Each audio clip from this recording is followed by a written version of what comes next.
What up, y'all?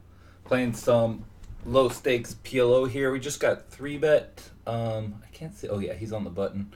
All right, and we're just gonna call here in position or out of position. Oh, he's tiny. Never mind. He shoved all in. All right. Yeah, and we look pretty good here. No. Yeah. Okay, we are good. We had a set of tens. Okay. Nice. Won that very small pot. We'll take it. Anyways, back to another stream. Actually, not a stream. I'm recording this for the YouTube channel, and I think that my software that I have won't allow me to stream and record at the same time. I don't know.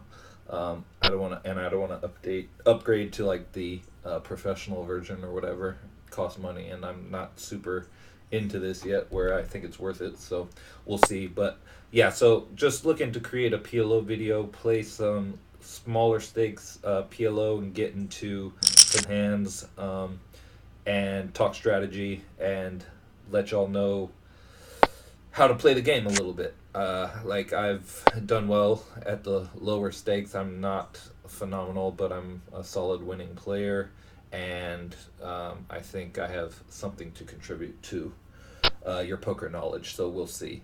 So yeah, so be grinding some low stakes PLO. Why won't it? It shows I'm on a waiting list, but also on another table, but also someone just busted, so I would think you should be inviting me to that table, but I don't know. Okay, they haven't yet anyways, so we'll see. So, okay, someone else was on it in front of me maybe. Alright, so we're opening this. It's a mediocre hand from the hijack. Suited to the ace, got some low connectedness. Yeah, worth playing for the most part. I'm going to c-bet this. Decently wet board, so I could size up a little. Like more than half pot. Alright, yeah, more than half pot, but not super huge. Very bad turn card, obviously. Probably just going to be check folding now. We will see. Button is pretty aggressive. He snap checks back. That's interesting. And all the straights miss, and he like snap checks back. He could do that obviously with some non-nutted flushes, but we actually could be good here. Against his ace hands, some just like ace king, ace queen type hands. Now he bets really tiny on the river. This smells like a smallish flush. Like, I mean, I don't see what else it could be. All the straights miss. I don't really see it being a bluff that often. Like, it would be a very strange bluff to bluff this sizing. But also we're getting like 5-1, so we only need to be good 20% of the time. Like, and he can also be like thin value betting like ace-9 or something, which he just called the flop with and now realizes is probably good. So it's not like flush or nothing. Like, he could make some thin value bets here with non-flushes, which are still better two pairs than ours. I just don't think this is a bluff ever, and we can't beat non-bluffs. I don't know. Yeah, I think I'm gonna fold. That's close, obviously. It's just like I just don't think people bluff that like sizing very often. Yeah, we're gonna go ahead and flatted the jacks there, but we're like 5 ways, so our hand is pretty weak. We'll come back over here where we're opening aces.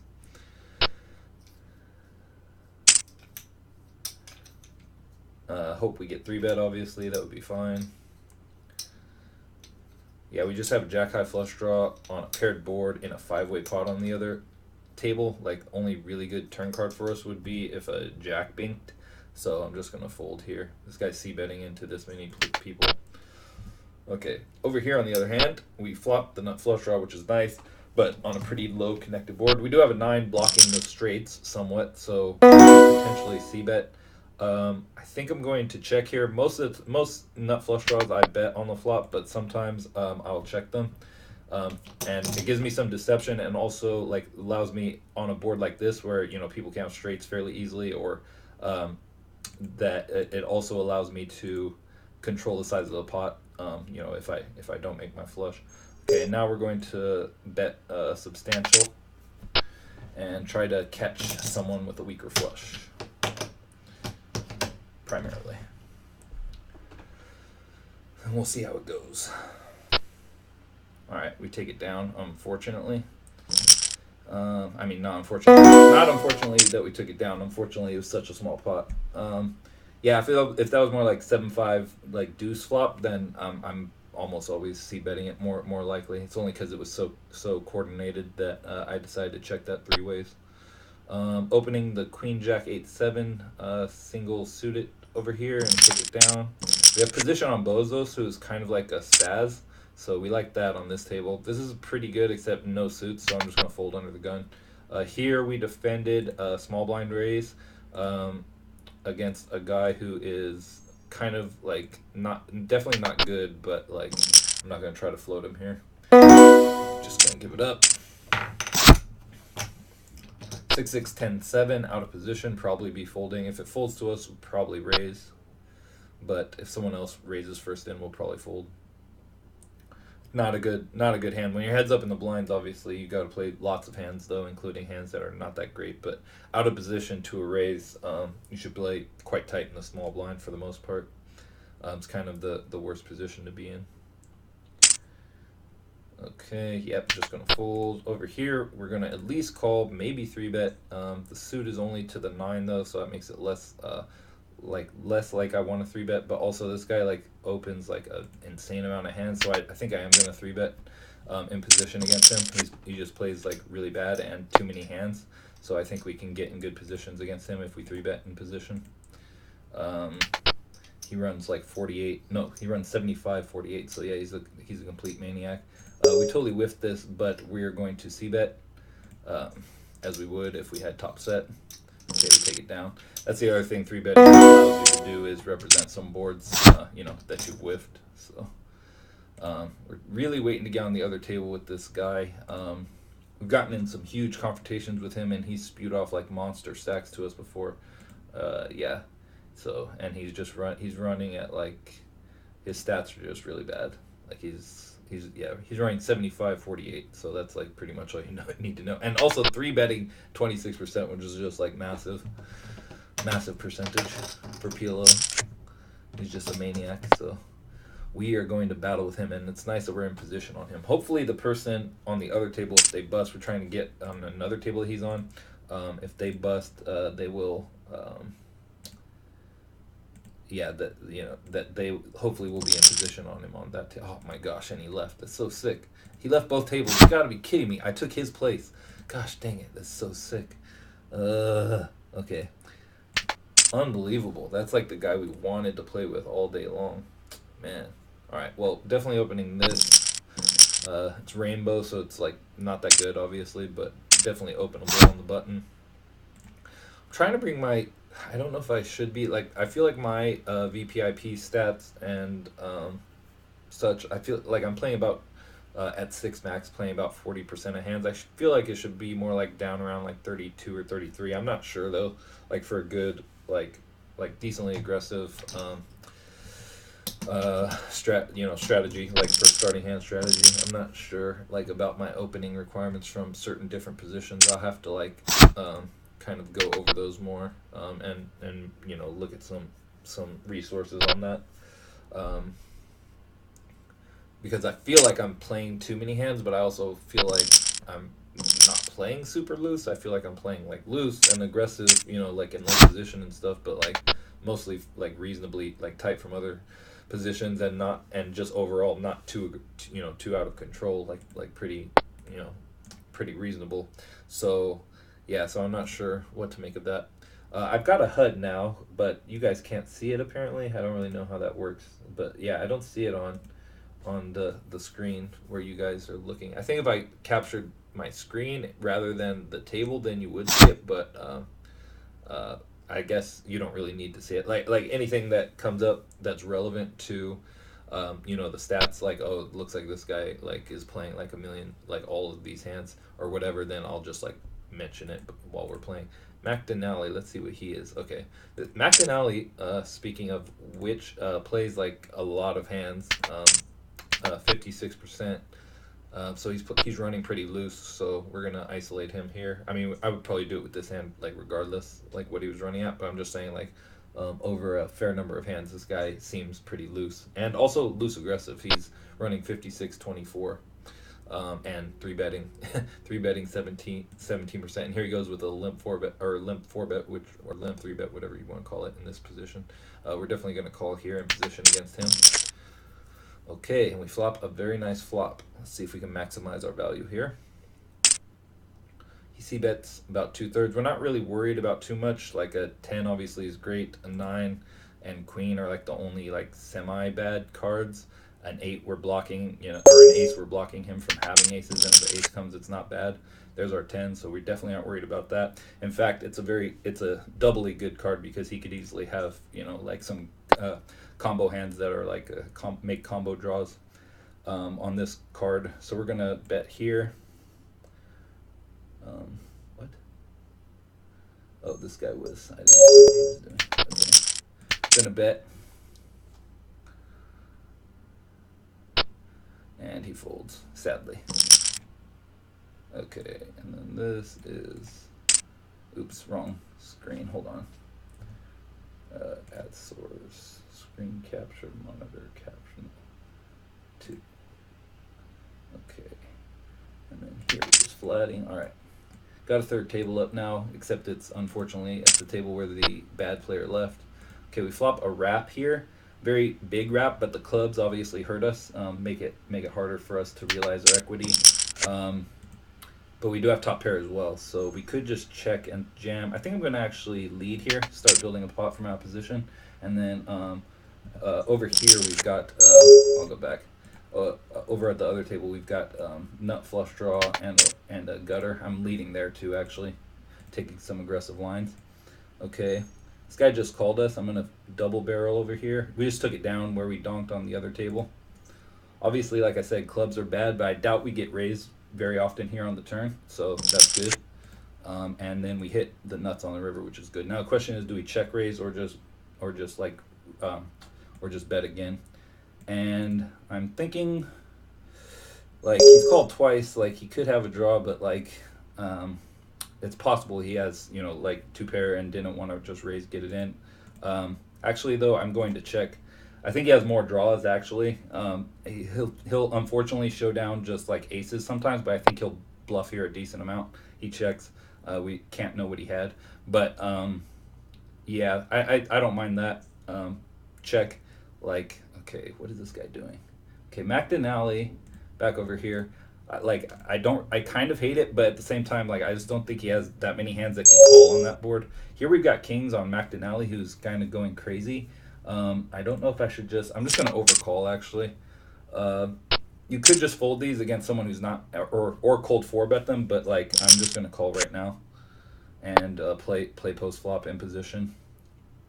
Especially if I was out of position, I'd be more inclined to 4-bet them. Okay, this guy's already all in the big blind. And these guys snap check to me. Like I don't think he has aces now, but and it's very disconnected, so it's hard for them to have 2 pair unless it's some random 2 pair. I'm going to go ahead and bet for protection here. And if I get check jammed on, I'll reevaluate, obviously, but might go with it. Especially if it's Denali, who's kind of spazzy. Okay. Guy behind us had aces, but he had like no chips, so it's not a huge deal. 10. Yeah. And it was like already, like, I think that's why they gave up, because they're like, oh, we can't bluff that guy. I wasn't bluffing, obviously, though. I was just protection betting in the side. Okay. Lost that, and that's unfortunate. But yeah, this guy, Denali, is just like a spaz, complete maniac. So definitely open the Jack 3-3. Nice hand. Okay, we flopped 2 sets. That's obviously in this game. You can only use 2 cards in your hand, so the extra set doesn't. Not only does it not help you, it actually hurts you, because you can't. That takes away the number of cards you can make a full house with. Say the guy makes a straight on the turn, or he has a straight draw at least, and then now you have to. Oh, the other like totally maniac guy just sat out too. Unbelievable.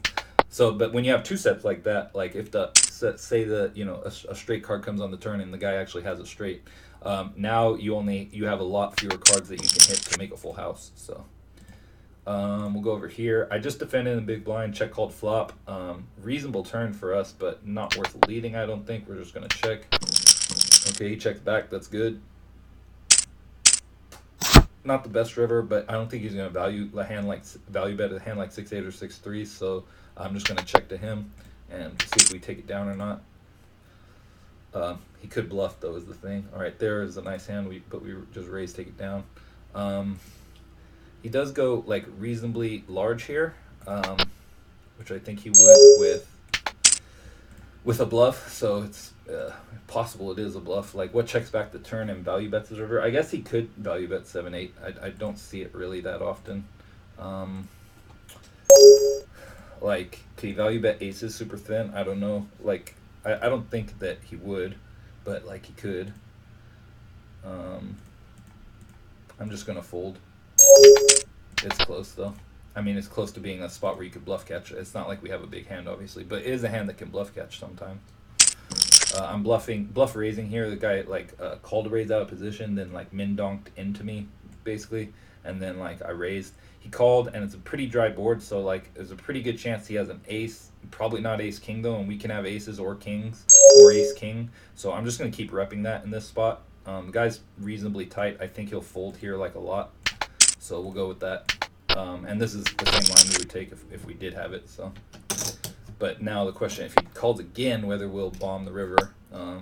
Probably not. Probably give up if he calls again, because he's gonna have hands like sixes, bottom set, or like ace 6 or ace 8 if he calls this turn. A reasonable amount, and then it's going to be like really hard to get him to fold. It's a good card in the sense that like if we had 9, although it's like hard to rep 9-7 with us like raising the flop and then and everything, but we're blocking 9s, which blocks 9-7, which is the nuts. So it does make it harder for him to call. I'm thinking I might want to bluff still. Like I don't think he has better than ace king very often, and we obviously can. And so. But if we had aces or kings, we would still bet, but we would bet. Oh my gosh, lower. Oh, he did. All right. Well, I guess I'm glad I didn't. Why did it time us out though? I thought I had clicked time. Oh well. Anyways, I didn't get to bluff that river, but it turned out for the better. He did have a king. Okay, this is bad. We're getting 4-bet here, and it's probably mostly aces. I'm still going to call. We're deep enough, I think, and that it can be possible. It's bad that we have an ace, obviously. We flop an 8 and a gutter, and our ace is probably dead, so it's not the best, especially with hearts out there. I'm going to check. Like, we probably have 8-10 queen for outs only, and 9, obviously. Now we turn a full wrap, but there are clubs out there, which makes it, dangerous board. He probably does have aces, but not with hearts, but he could have clubs because we're not blocking clubs, so we're just going to check again and probably call unless he goes, like, full pot. Maybe we won't. We'll see. He could have kings too, and just like 4-bet kings. He does go full pot. It's pretty gross because he's probably it's more likely he has kings now at this point. I think the way he's played it than aces. So, but also sometimes he does have like aces with clubs, and if he does, that kills like a decent amount of our outs. We do have a pretty big wrap still, but like some of the cards are tainted when they get there because they are hearts or clubs. So. It'll be, and he could have clubs for sure, especially hearts less likely, but so it's going to be hard to play the river too. I think we just have to fold here, unfortunately. I don't know. Oh, this guy's like, what the? Okay. All right. Yeah, that's a weird hand because we did pick up a wrap, but yeah, the suits were bad. All right. That guy doesn't 3-bet very much at all, so when he 4-bets, I especially think, he just has aces a vast majority of the time. And then if he does have aces, like, are super compromised, or, like, we just don't have very many, especially if he sometimes has a flush draw, too. Raise this in the small. This guy doesn't fold to c-bets very often. I think I'm just going to check and give up on this board. Mostly. I mean, unless we improve somehow on the turn. Yeah, it's reasonable to give up. We are blocking 1 spade, but not very much. So we're just going to fold. Damn, it sucks that there was like 2 super live ones on these tables, and they like snap insta-left after like we got in the games. Pretty brutal. Pretty brutal beat. I'm just going to fold that with 3 diamonds. It's decent hand, but yeah, with 3 diamonds, I'm just going to fold it.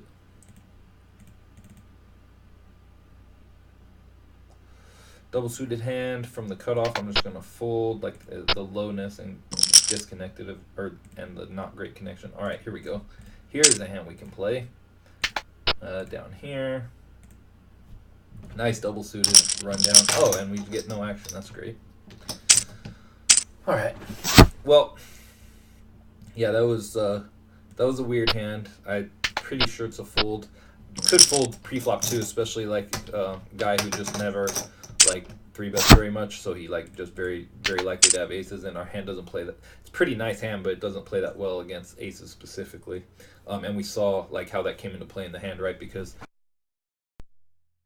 some of my outs are aces, and now he's blocking those outs. So yeah, could just fold it after the 4-bet. Here we flop nothing but the nut flush draw and blocking one of our own outs. I'm going to c-bet though.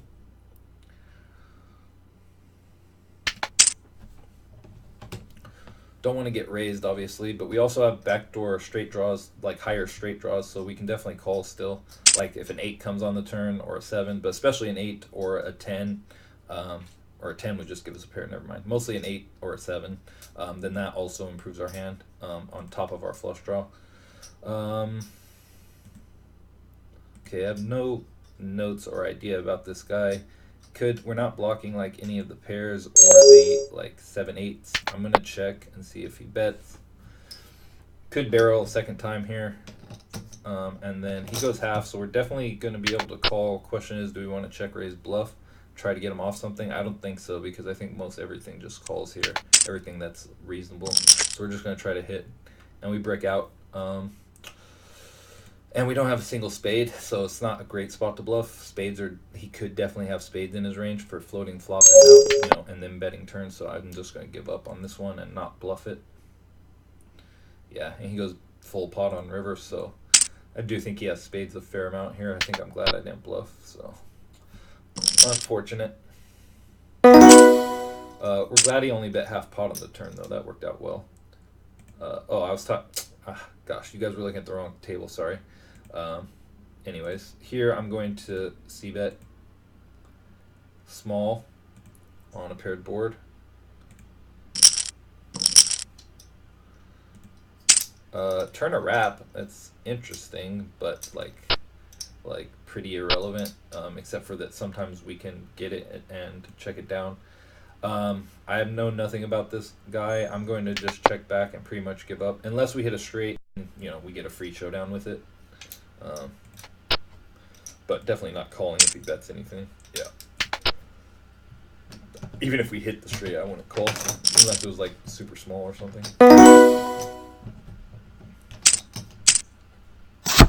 That's a fold. Running bad so far. Running bad. But the tables are not as good as they were. Like there's a guy. Okay, this guy probably drunk down on this table. He like keeps straddling, and I always forget that you can straddle on these tables. I'm gonna flat this.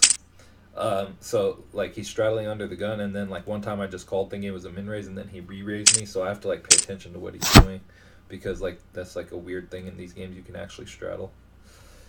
Which means min raise under the gun, like before you see your cards, and then still have a live opportunity to raise if anyone calls the min raise. Okay, we flop the second nuts here, but we're gonna have to be careful 4 ways, obviously. Could easily be a nut flush out there. But generally, we'll be playing to get at least 2 streets of value with this hand for the most part, unless something crazy happens. Okay, so question is, do we want to bet here or on the turn? Or like on the turn and river? I think we'll do turn and... shit. Oh, I mean, I bet there a fair amount, like when I have this sort of hand, and I think it's good. But also checking back is okay with the plan to, bet non-board pair turns and blank rivers. Actually, though, we are going to bet this board pair turn because no one's shown like any aggression. We do have some full houses in our range, so we can't get just willy-nilly check raised here.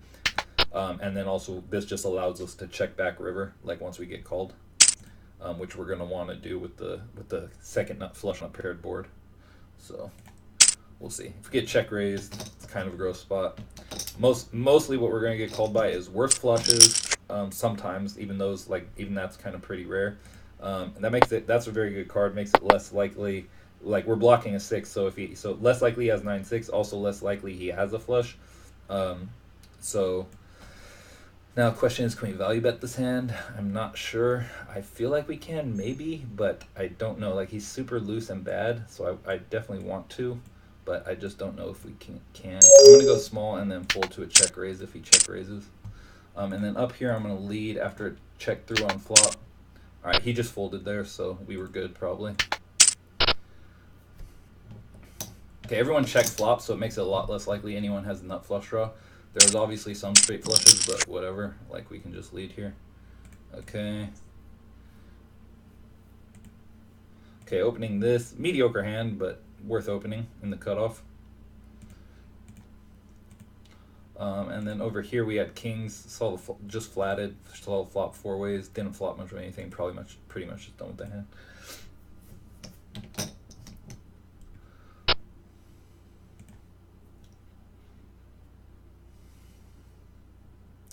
All right, and here we have, this guy goes very small. I'm just gonna fold still. 4 players in the hand. Okay, whammy calls. We flop top pair and some kickers. I think I'm going to bet. And we have a 5, so we're blocking like wrap combos, like 4, 5, 7 and stuff. So makes it a little bit nicer, like less likely he has hands that can check raise us. So. Okay, so here it is. So he did it again. He's straddling every time he's under the gun. So if we call here, we have to be ready to call a re-raise too. And the one time I did accidentally, quote unquote, call, he did re-raise. This is a reasonable hand though, so like if he does it again, like I can definitely defend against it, but we'll see. But the question is, do I want to raise, or like he just has a random hand, so like, and he's giving us a chance to like put some value in ourselves rather than. Yeah, I'm just gonna raise myself with this hand, and we'll see what he does. All right, flop top pair and a gutter, like not much. Obviously, we have a double gutter really, and the 10 gives us the nuts, so it's pretty good. But also, I don't want to c-bet this board. I'm gonna check. Might call a bet if he bets. 6 would be a good card. 10 would be a good card. There are spades making it like harder on us because the 6 and the 10 of spades would not be that great. But I am gonna call here at least once. Okay, now we have 2 pair. Spades again are not that good, but they could slow him down, so we're gonna check. Depending, obviously he could have flush draws, so not necessarily. And if he does, he's probably just gonna barrel. I mean flush draws that are now flushes. Yeah. Hard to continue. Like we have to like hit a we have to pair a jack or a 7 to really improve our hand. He has a flush like a pretty fair amount, so I'm probably just folding. And then here we flopped an up and down and a pair and a 9 high flush draw, but I also just checked it because we were 4-handed. Now it's kind of weird spot. We have 2 pair, open ender, and only a 9 high flush draw. I do think we can call here. Raising doesn't really make any sense. We'll just call and see a river. 7 would be a good card, I was about to say, and I was in the process of saying. Obviously, like, kings full are possible, but not super likely. We don't lose to very much. I'm going to bet enough to put schoolgirl in. Actually, I could just shove, really. I don't know what they can call with, though. Straights, I guess. Like, hero call with straights? Yeah, they both could. All right, I'm just going to jam. Sometimes they check the full house. I doubt very often though. Like I feel, especially on their stack sizes, I feel like if they have bare full houses, they're gonna jam themselves like the vast majority of the time. You know what I mean? So I feel like it's easy spot to value bet, and also like because they only have 1 pot size bet. If I was gonna bluff there, which I could sometimes, then I would bluff. I would bluff shove almost certainly. So I want to do the same thing when I have value. Here, there's a pretty nice hand. Guy is opening not that much though. I'm just gonna flat out of position. He's Vagu's playing a lot of hands, but hasn't been raising that much. So I'm just gonna call. Okay, and that's pretty much not much is gonna happen with us there. Here, on the other hand, we pop a gutter, although it's a bad gutter. Like if we make it, it's the underside of the straight. Okay, and this guy leads 323. Okay, and he has no chips though. So the question is, do we try to blow effing or forking ace hole out from out of the hand behind us? And I think we do. We'll just raise small though. Don't have to do that much. If he comes in, okay, and put these guys in with our nut flush draw, which we're happy to get. Oh, dang, he's blocking 3 of our clubs, which looks pretty bad. But we make a straight, so I think we're ahead. Yeah, Yeah, we're ahead. All right, we won.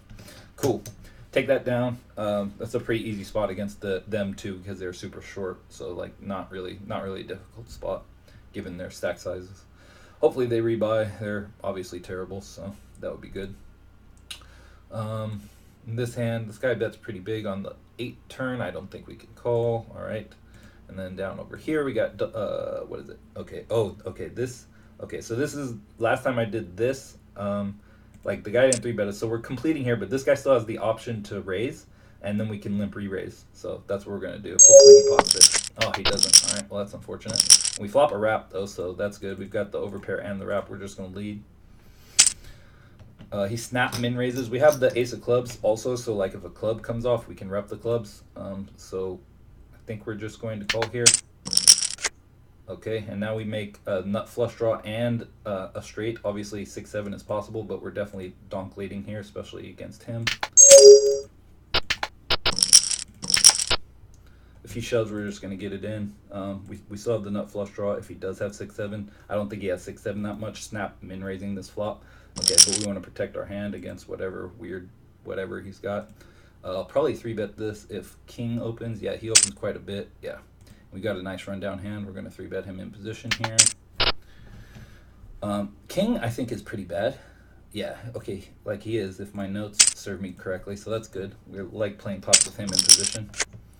Okay, and we flop a no, double gutter. I was gonna say just a gutter, but no, double gutter, but there's spades on board and we have a middle pair. I don't really want to get it in that much, even though we have reasonable equity, and I also don't want to like I just don't want to bet. I'm gonna pot control here, so I'm gonna check back, and now we can call a bet on the turn. Like the spades are the main reason I don't bet this flop, because you know like if we get check raised on the flop by spades, then and he can do it with like lots of different spades, that's like really bad. And we don't have any spades, and if it was a rainbow board I'd be more likely to see bet this board, but like when the spades are there, it makes a big difference. Okay, all right, raising this over a limper, trying to isolate in position obviously. Okay, we have a lot of nice backdoor stuff, but nothing like directly on this board. I'm going to probably just check back again. We turn a wrap, so any card 9 through ace that doesn't pair the board gives us a straight. Question is, do I want to shove here? I don't think so. He's betting half pot, though. We can definitely just call here, and we totally whiff. And he bets.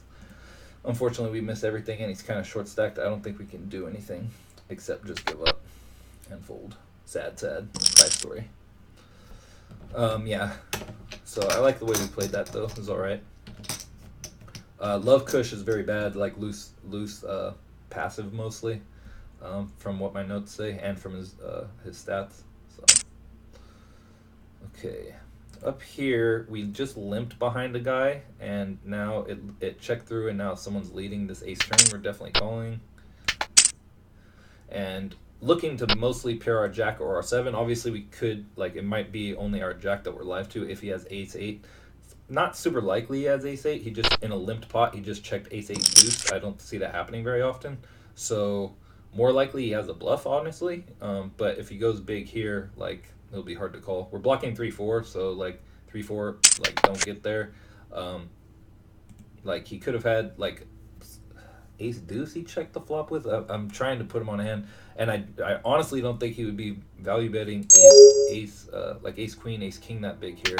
Maybe he would though, like maybe he would, or like maybe he hit ace 5 and he just had like some random ace.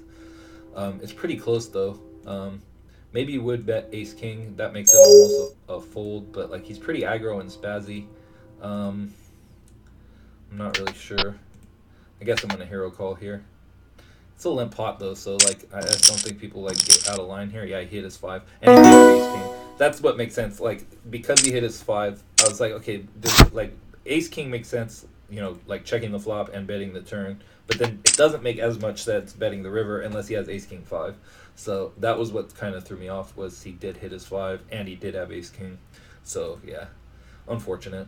You like like, because I mean it's still, you could definitely fold there. Like, I don't have to call. Okay, the 10 is like okay because there's lots, or like there's a reasonable number of turn cards that help us like in addition to the spades. So I'm just going to c bet this. Obviously a jack is like a like a incredible turn. Okay, this guy's raising us. We're definitely gonna be calling. He's pretty passive. I expect him to have like a lot of two pairs and sets here. So we're definitely just going to call. Hope a jack comes on the turn, if not a spade. Okay, queen's pretty good too. Gives us a gutter and top pair for if he does only have two pair hands. We're going to check. So now a jack gives us a straight, spade gives us the nuts. Queen might give us the best hand against hands like 10-5. But we're definitely going to call on the turn. Okay, he goes pretty big. Question is, do we jam here or do we just call? Like, if he has draws, the thing is, like, we smash the drawing hands for the most part. And we don't want to get bluffed off of our equity on the river. So I might just go with it here. He does have a fair number of sets, though. I think I'm just going to call, and we'll see what happens. Not a great card. Gives us top two, so now we beat his top two hands, but I think he has more sets than top two. He like plays all kinds of hands, including like rubbish ones with like 3s and 5s, and we do not have a heart, so I don't know if it's a great spot to turn our hand into a bluff or anything. I'm just going to check, see if he checks down. He's not very likely to have hearts. I don't know what the hell this is, but like, why is he betting 1/6 pot here? Like, makes really no sense. He could have had like deuce 4 or something, I guess, but like that's just like super weird. Yeah, I don't know what to make of this. It's like bizarre. I kind of just want to see. We're getting 7-1, so like I just want to see. Okay, he did have deuce 4. Gosh dang it, he had the second nut flush draw. I wanted to just jam the turn, and it would have been good. Like I mean, it wouldn't have been good in the sense of us winning. He still would have won, but it would have been good in the sense that we were ahead there on the turn. Oh man, okay, this guy bet flop, and now he's betting pretty big on the turn. He can have some nut flushes, but like we picked up like an open ender, a 10, a 5, and we have bottom pair we're blocking. So I'm gonna call again. Gosh, that sucked. And we'll see a river. Okay, this is a very hidden hand too, so we can definitely get paid off. Like, it's gonna be looking like we're like, you know, there's a reasonable number of missed draws here. Although we called flops, so we're gonna have some wraps and stuff. We want to bet an amount that we would bet if we were bluffing, though, which is something like this.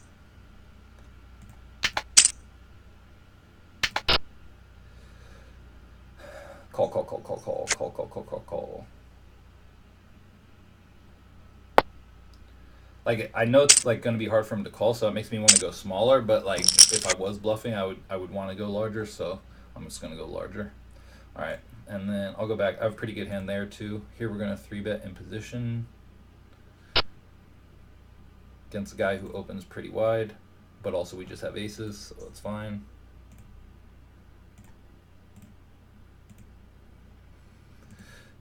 Getting smacked on that table sucks.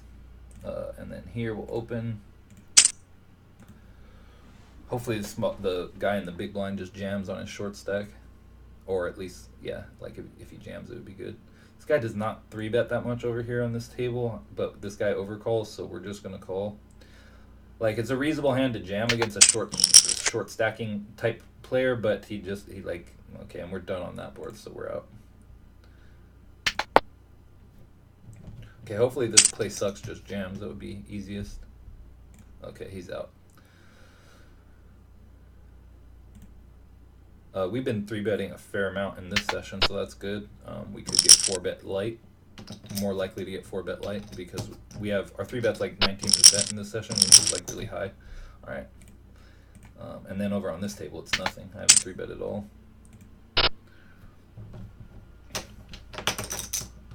Got a really nice double suited rundown over here.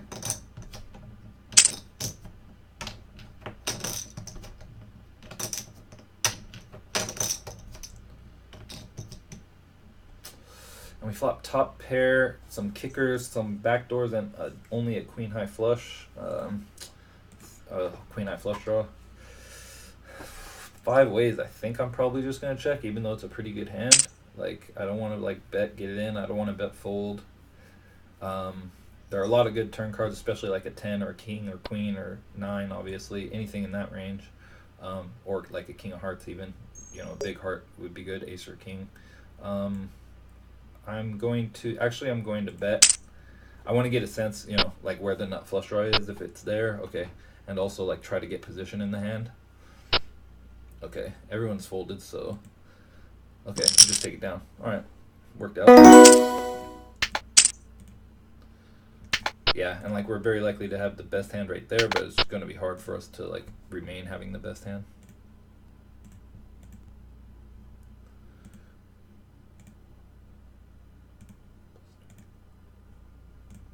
Alright, got Jack 9, 8, 7.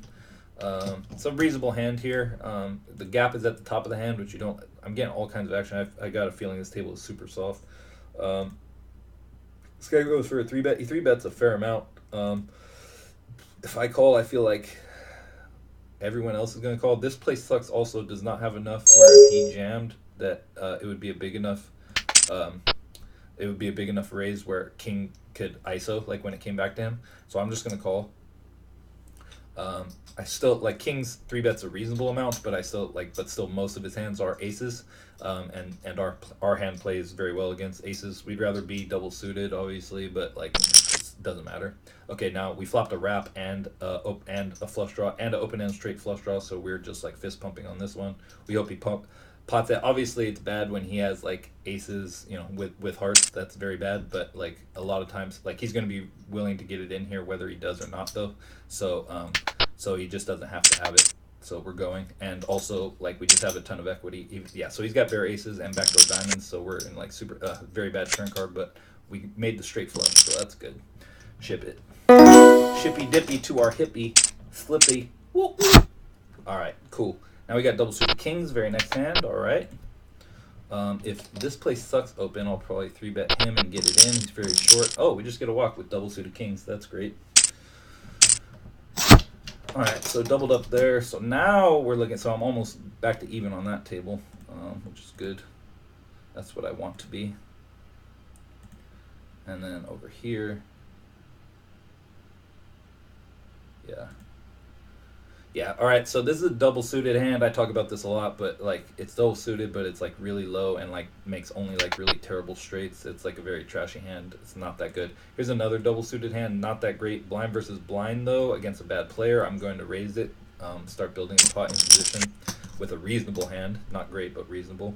Flop a 10 high flush draw and a pair and a gutter. Reasonable. We're going to c-bet. Don't want to get check raised here, obviously. I don't think he check raises a whole lot, and our hand is not like super good, and it's a pretty wet board, so like if he has draws, like our draw is in like very bad shape, and if he has 2 pairs or sets, our hand is not that great, or especially sets, but like against 2 pairs it's okay, but like against sets it's really bad, so we just have to fold. You could definitely check back that flop so that doesn't happen, and I probably should there more often. This is a reasonable 3-betting hand, but I'm just going to flat it in this spot against a limp and a raise. We'll see what happens. Especially against this guy who's pretty aggro.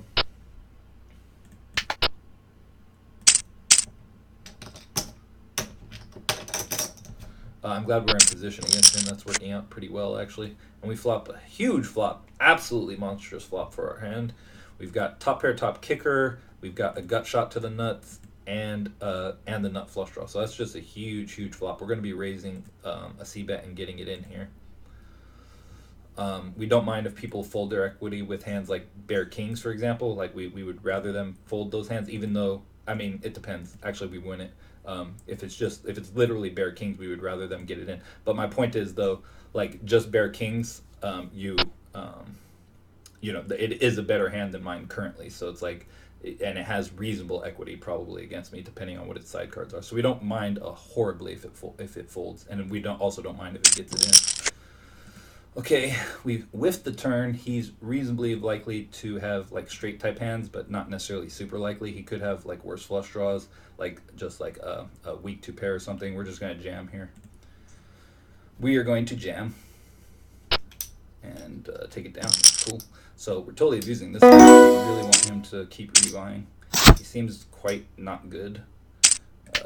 Just gonna flat here, fold that.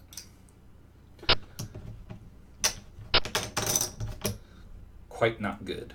That's a technical designation. Okay, and then down here I just flatted on the button. We flop pretty big again. Flopping lots of nut flush draws. This guy's short, so this is going to be pretty easy. He goes full pot. We've got open ender and the nut flush draw.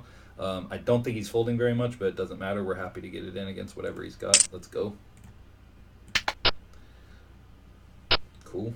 He's got bare aces. We're in very good shape against that hand. Let's go, let's go, let's go. Damn, that's a sick break. Whew. He had no backdoor. I guess he had a backdoor wheel draw, but like he had no backdoor flush draws. Like we're definitely a huge favorite. I don't know, huge favorite. We're a favorite on that flop for sure. What was the exact cards? I could do the math real quick, or I can use a calculator to do the math real quick. But I'm just kind of curious where our equity was there. He had like ace ace 4 deuce double suited, and there was a 3 on the board, and it was 10 9, yeah, and it was 10 9s, 10 9 blank whatever. We had the nut flush draw. All right, and then here we'll open for sure. Yeah, that sucks, but we played it fine, no errors.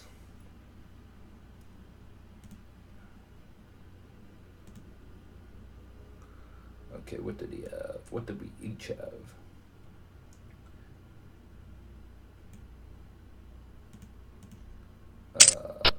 This.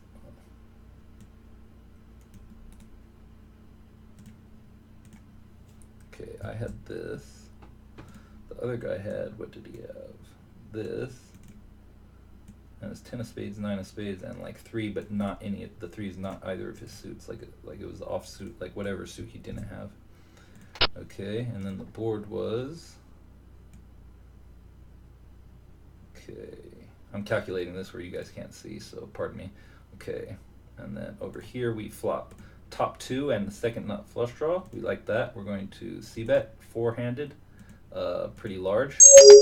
Size up, because we're not going to be betting this board that much four-handed unless we have something most of the time. So I can definitely size up. Okay, and we just take it down, I guess. All right, not the best outcome. We don't mind action there with that sort of hand. 10 of spades, 9 of spades, and 3, but not of clubs or diamonds, so we'll call it 3 of hearts. And we'll go evaluate. Okay, raising kings here, not great kings. Did I raise that over a limper? No. Oh, and I only raised 3/4 pot. I don't know why I did that, but whatever. I'm gonna give up on this board mostly. So I had 62% equity there on that flop against him. This is a very good turn card for us. Makes it less likely anyone has an ace. They all check the flop, so it's fairly unlikely they had it anyways. And then now so like our kings are just very likely to be good. I'll bet if someone folds, if he checks, I'm definitely gonna bet. If someone bets, I'll probably call. We're also blocking straight draws, so like it's hard for someone to have a hand they're gonna call with. And they're probably not going to call with a flush draw very often.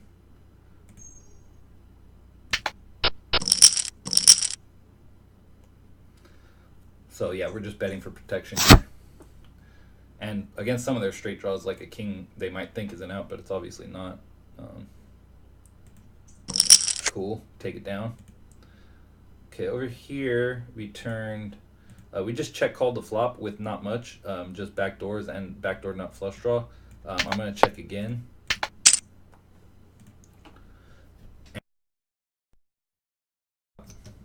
Oh no, I'm sorry, we have aces and deuces and a gut shot. We've got 2 pair. Probably going to check call again now. He goes pretty big, but like he would barrel this turn quite a bit. It's just like a perfect turn for him to barrel without having it. So, and there's diamonds, there's draws. Diamonds actually get there, so that's not good for us. We're going to check here. We're going to flat, and he did have diamonds. We had him on the turn, but he did have diamonds and he got there, so whatever. And then we flatted pre-flop. We checked the flop, I think, yeah. uh, or yeah, we just called a small bet on the flop. We've got 10s and 7s here, reasonably likely to be good. I'm going to bet.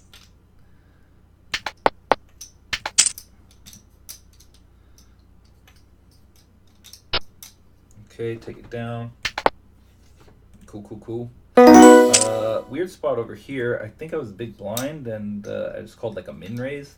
And then now we flopped bottom 2 and a king high flush draw. Check call here.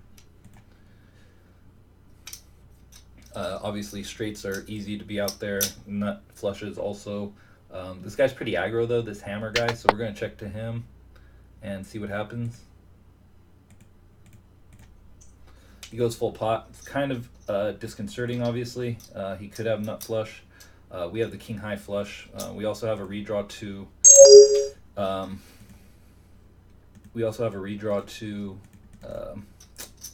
to full house, but we're gonna call here and we'll see what happens on the river. Okay, now we're definitely not folding. Like he could still have it. There are straight flushes actually too, although no, we blocked one of the main ones. So like, but the fourth spade just makes it like a lot less likely he has the spades. He could, but like if he does, oh well. He's extremely aggro. We're gonna call. Yeah, he's got just the bare spade blocker. Bare spade blocker, no good, sir. Yeah, once the 4 flush comes on board, that kind of really saves us. Like if it doesn't, we're like a lot more scared that he has it. But that just reduces the number of combos that he can have with the nut flush. And you can't just always be check folding king high flush every time you make it, obviously, or you're going to get exploited pretty badly. And sure enough, he was bluffing with the ace of spades. And sometimes people will be thinking they're value betting worse hands. It doesn't happen that often, obviously, because most people realize, like that once you get called, like say you had the queen high flush there, most people realize once you bet full pot on the turn and get called, like there's a reasonable chance the other guy has the second nut flush.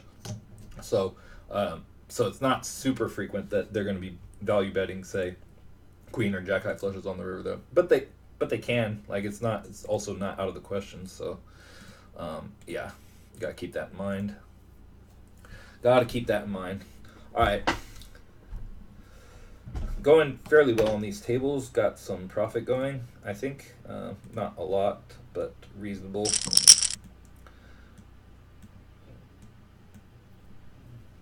How y'all been out there?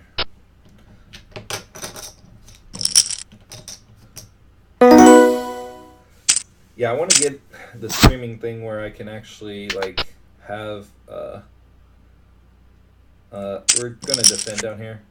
We flopped a set. He min raised the small blind. I don't with aces very much. And now he's betting half. I'm just gonna raise here. And represent a draw, which we don't have. I mean, we have a gutter to go with our set, but we actually have a set. And we're going to have a set extremely rarely on this board, so I want to do this for deception, essentially. Ace-9 we lose to. Now it's almost certain he doesn't have aces, but Ace-9 is basically the only hand we lose to. And now he can definitely have a flush, so we're going to value bet here. And a lot more likely that he has a flush. Okay, except he snapped fold, so like whatever. He probably had a straight. Like, Jack 8-10 or 8-10-6 or something. Unfortunate. Although if we got a lot of action with that hand on that board, that would also be unfortunate. Like if he check raised us there, we would not like be super happy about it, because he's not going to check raise with the nut flush, for example. He's just going to check call, which is what we want. And then if he checks again river, then we can value bet again, river. And be reasonably certain that he like just has a flush that he's trying to get the showdown with. Okay, raise queen XX from a small blind here, take it down. Raise this from a small blind, flop a wrap, but with hearts on board, and it's kind of like the under part of the wrap. Not the greatest for us. I'm going to see that half pot or so. He min raises. He's done this before. Very weird, but that's cool. We can still call here. 3-betting doesn't really make any sense when if we had the big wrap and like and a big flush draw to go with it or something, then you could like bet 3-bet this and also do that with top set of kings. But those are about the only hands I would do that with here. and I wouldn't do it with any bluffs. Any pure bluffs anyways. So he snap checks back. More likely that he has a hand like kings up or something than a flush, although he could do this with a flush trying to get to showdown. We are blocking one heart, but not like a good one. And we raise pre and we see bet flop. I just don't think, I think it's a good spot to try to bluff actually. He'll have some flushes that he pot controlled the turn with, but not super likely, especially when he snap checks back the turn. Like he would have to like think about it. And then up here, this goes raise 3-bet. Like I'm not going to call this. It's a pretty good rundown, but there's no suits and we're out of position and it went raise 3-bet. Like if it was just a single raise, I would probably call it, even despite the lack of suitedness and stuff. But yeah, it's not a great hand. Okay, here's another suspect hand. You don't want to really be playing these hands hardly at all. You do need to open your button pretty wide, so like I guess you can open this sometimes on the button if it folds to you. But it's an extremely trouble hand. Doesn't really do anything good. So I'm just gonna. Someone else already raised. I'm folding. This. Yeah. Same thing over here. 2, 3, 4, 5. Really like just trash hand. Like garbage. Like hardly ever want to play it. PLO 8. You can sometimes play it. Even there though, it's not like it doesn't have the nut low, right? Like it doesn't have the ace deuce or like a suited ace. So it's not even a great hand there. It's like an okay hand. And then, but like in PLO, it's just like it's extremely terrible. Like all of the straights that it makes are wheels at best, which are sometimes the nuts, but infrequently. I mean, well, no, wheel, you would always have the nuts if you have a wheel. And the wheel is the best hand to have or whatever on the board. Like if it's ace deuce 3, for example, and you have 4, 5, or if it's ace 4, 5 and you have deuce 3. But but basically, even when you make a wheel, like your hand is still extremely vulnerable to people making bigger straights on the turn or river. And then a lot of times you make obviously lower straights when you have 4, 5, and it's like 6, 7, 8 on the board or something like that. And yeah, it's just very easy. And the suits are low, so the only flushes you make are very like trash flushes. Even if it's double suited, all the flushes you make are terrible garbage and not worth value betting ever. So yeah. Those hands are just like extremely bad. You can play them like every once in a while, just so that occasionally you actually have a hand on a low board, just so it's not impossible for you to have a wheel, But I think for almost always you want to be folding those sorts of hands. You can make 2 sets with this hand. This is also another one that's kind of very iffy. Because you can make 2 sets with this hand, but like again, all the connected things you're going to make other than sets, like straights and stuff, are going to be very not worth that much. And certainly same thing with flushes. It is a questionable hand. Here we flop middle set, so we're happy we called. But when you do flop sets, a lot of time it's bottom set, and you can just get in big trouble, right? So and like for example, this guy could easily have top set here to be donking leading out here. Doesn't have to. Oh, and actually he's playing 97% of hands. All right, so never mind. I didn't realize this guy was spazzing so hard. So we're not. If he has it, he has it. But we're not going to be fretting over whether a guy playing 97% of hands has top set here. He could easily have bottom set. He could easily have. And we're blocking 4s here, so like not super likely he has 6-4 either. Although that's like the most likely draw based on what's out there. So we're definitely just jamming here. Blocking 4, so like even if a 6 comes, we still have a straight, right?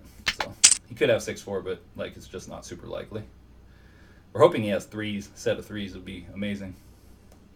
And he hasn't snap called, so like unless he's slow rolling, can't have 6-4. Can't have his beat, I don't think at all. He would snap call queens too, unless again he's slow rolling. Okay, yeah, this guy. I didn't realize I can't snap on my stat thing because I haven't like registered my poker tracker yet. It's still like the first 30 days or whatever. It has a trial please register like thing on it, and it blocks the top guy's stats. I need to learn there's got to be a way to like move that somewhere else. But I can still see his stats, but I have to click on them to see them. I didn't realize he's playing 100% of hands and also playing them quite aggressively. Holy crap, that's unbelievable. I guess I haven't been paying that much attention to that table, but that's like awesome. It's awesome that he's at this table. So cool. We're excited about that, and we just got a big pot off of him. And yeah, sets are still valuable in PLO. So but like when all you can make is the lowest, like the lowest sets, that's still pretty troublesome and problematic hand a lot of times. Yeah, I mean, unless people are just check calling you and it becomes obvious that your set is the best hand, like he was, or like there he bet called, so it was just highly unlikely that he had top set. Much more likely he had all kinds of other nonsense. So, and anyone who did check call us, you know, same thing. Like most people are fast playing top sets the vast majority of the time. Obviously, not always good players. Sometimes they'll just flat you in position with top set or something. But most players, because there aren't that very many good players. All right, we opened, flopped not much except a gutter and some backdoors, and we're against the big blind who is more likely to have hit this board, but also not very likely to hit this board at all. From the big blind, he's reasonably tight, so like that's probably a bad board for him. Okay, now we've got double suited aces. We'll take it. Ices. I've got the ices. Ices are a good hand, my friend. Go ahead and 3-bet me, sir. I'm ready for you. I'm ready for you, sir. Go ahead and put them chips in the middle. Oh, H Hammer's back. I'm pretty sure he's pretty spazzy too, if I remember correctly. So hopefully he 3-bets. Come on, y'all. Time to 3-bet. Get your 3-bets in when I got the aces. Sorry, I'm sure that's super annoying, but you're going to have to deal with it, viewers. My beloved viewers. I just take it down with double suited aces. I just take the blinds with double suited aces. Wow. Wow, sir. Why are you treating me this way? I wanted action and you did not give it. You are very stingy, sir. You're very stingy, sir. Okay, probably drunk. I think this is a straddle. This is the guy who keeps straddling under the gun. So like this is usually a defend, right? When it's not a straddle, or it's always a defend when it's not a straddle. But now like it's straddle and this guy's going decently big. I'm just gonna fold. But when it's a straddle, it's just weirder because like, oh, I could call and then he like raises and pots bigger.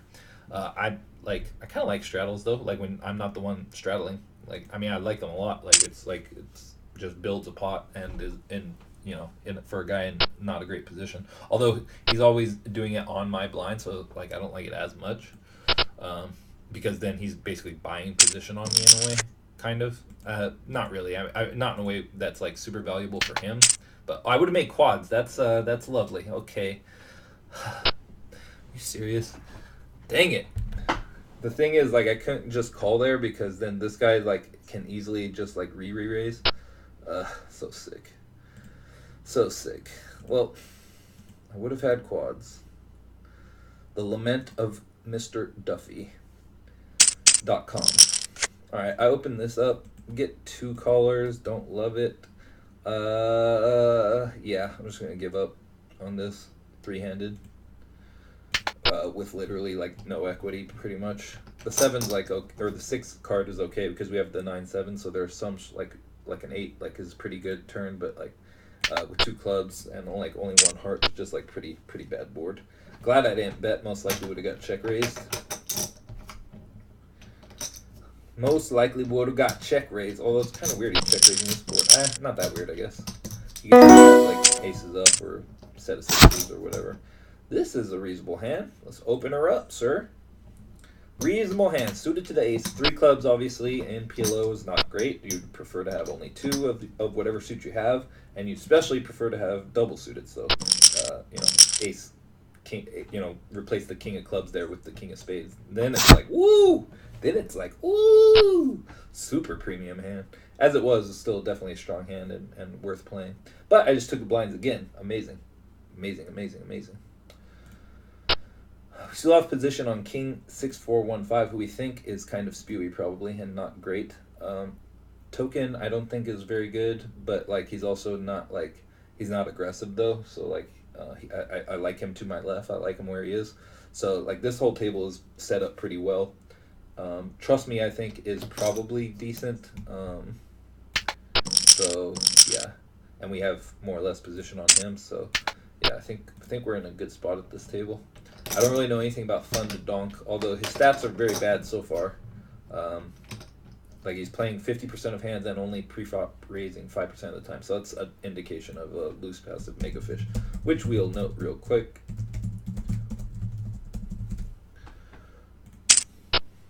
All right, just fold this out of position. Pretty trash hand.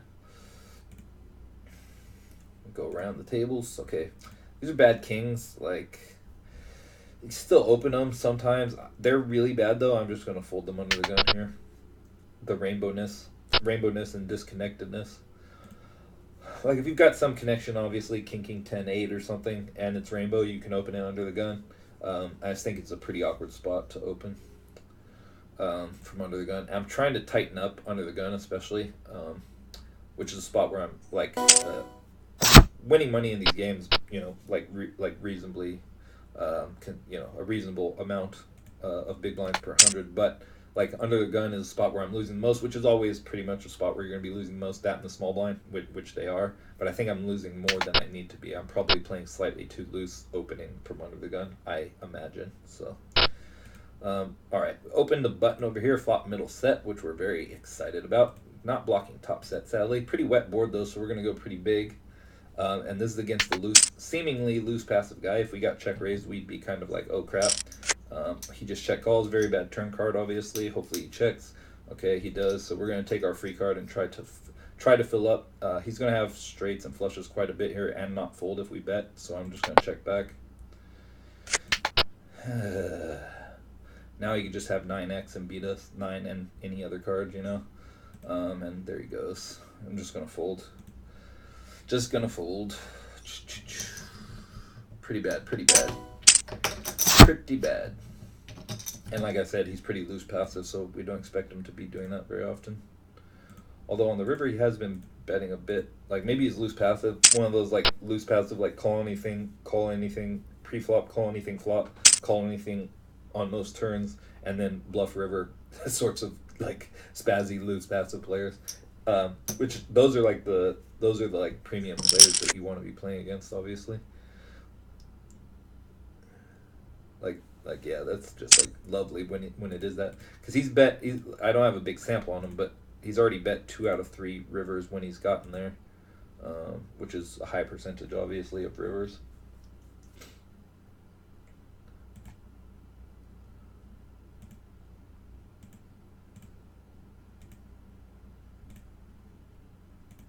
Looking at some stats. Okay.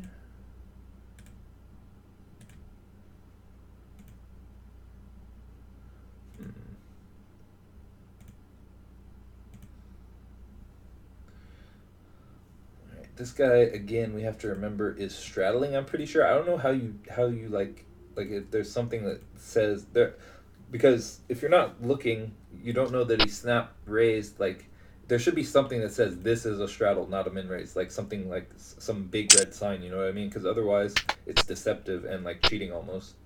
Because you're like, okay, this is just a min raise, I can call on the big blind, and then he bomb pots it. You're like, what the hell? I didn't think he could raise.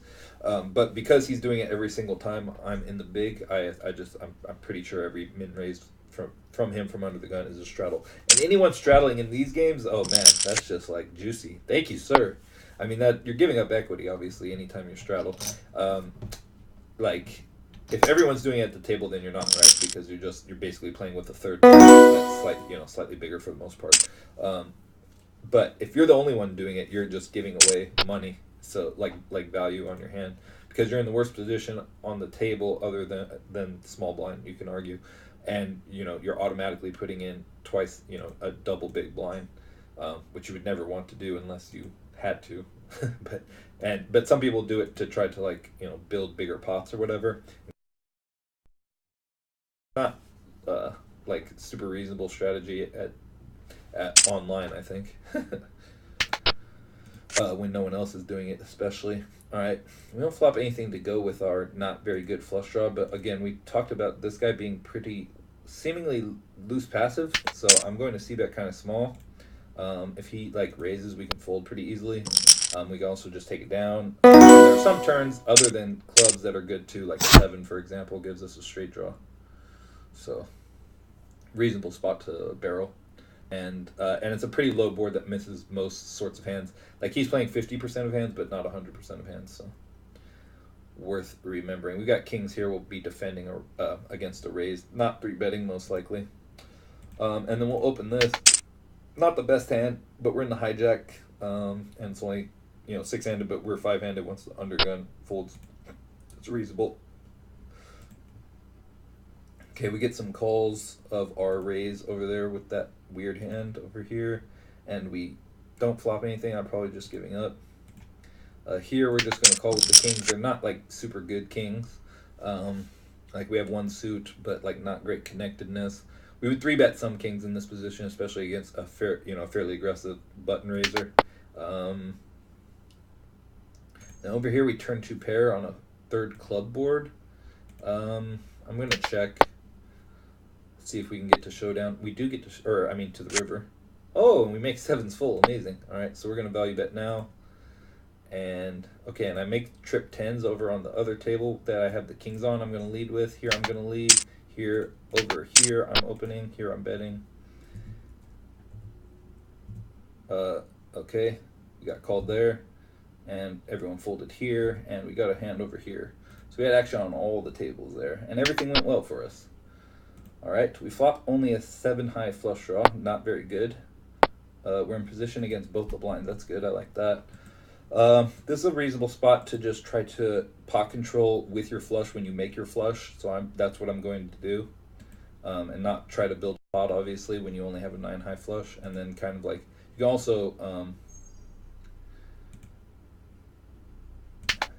also give up, obviously, like if someone leads out like they've done here, which I'm going to do.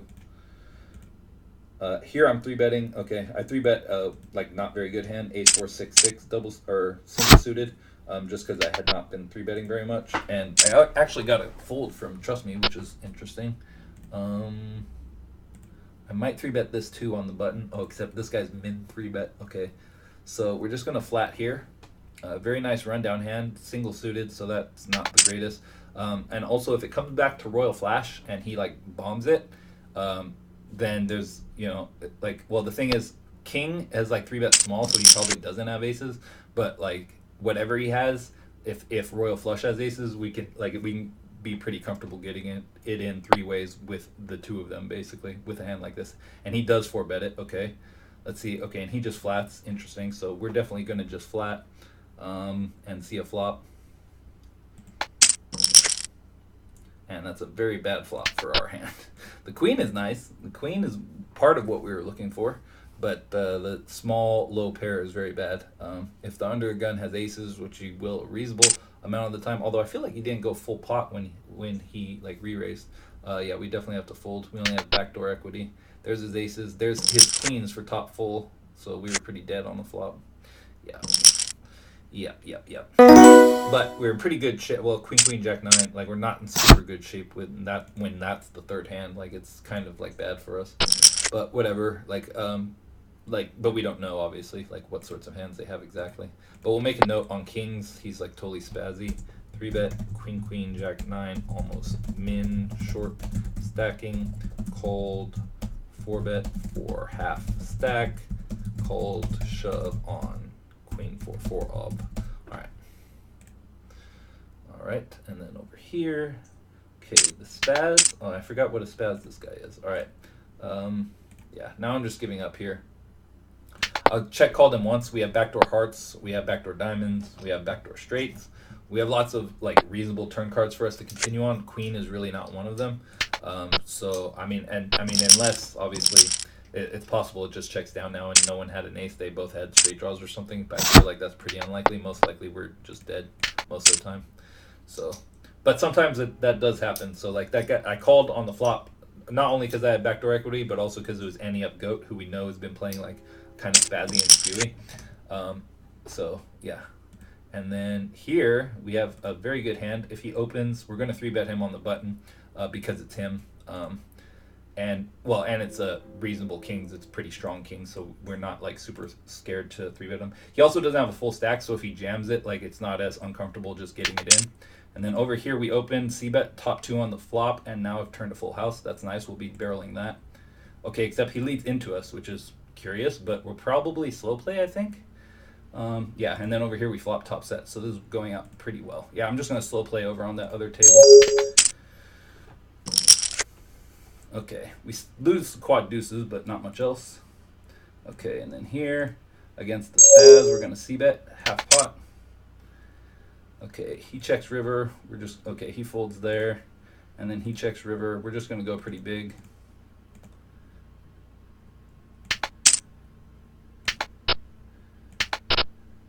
Alright. I feel like he's leading the turn with mostly draws, and if we raise on a paired board after we had bet the flop, I think he's going to fold a lot of his draws. And if we just call, like, we might get him to bluff the river, basically, when it breaks, or get him to call the river if the draw gets there, you know what I mean? So I think flatting there in position is the best play. Oh, and now, got another nice double suited hand. Gonna open it up. Okay. Don't mind action here. Okay, we don't really like getting called in 4 spots. We'd rather play this like heads up or 2 ways, but whatever. Heads up or 3 ways. Don't want to play it 5 ways as much, but we'll still do it if we have to. Okay, not great, obviously. We have top pair, but like any 7 beats us, and it's fairly reasonably likely for there to be a 7 that's out. I'm going to c-bet though on the smallish side.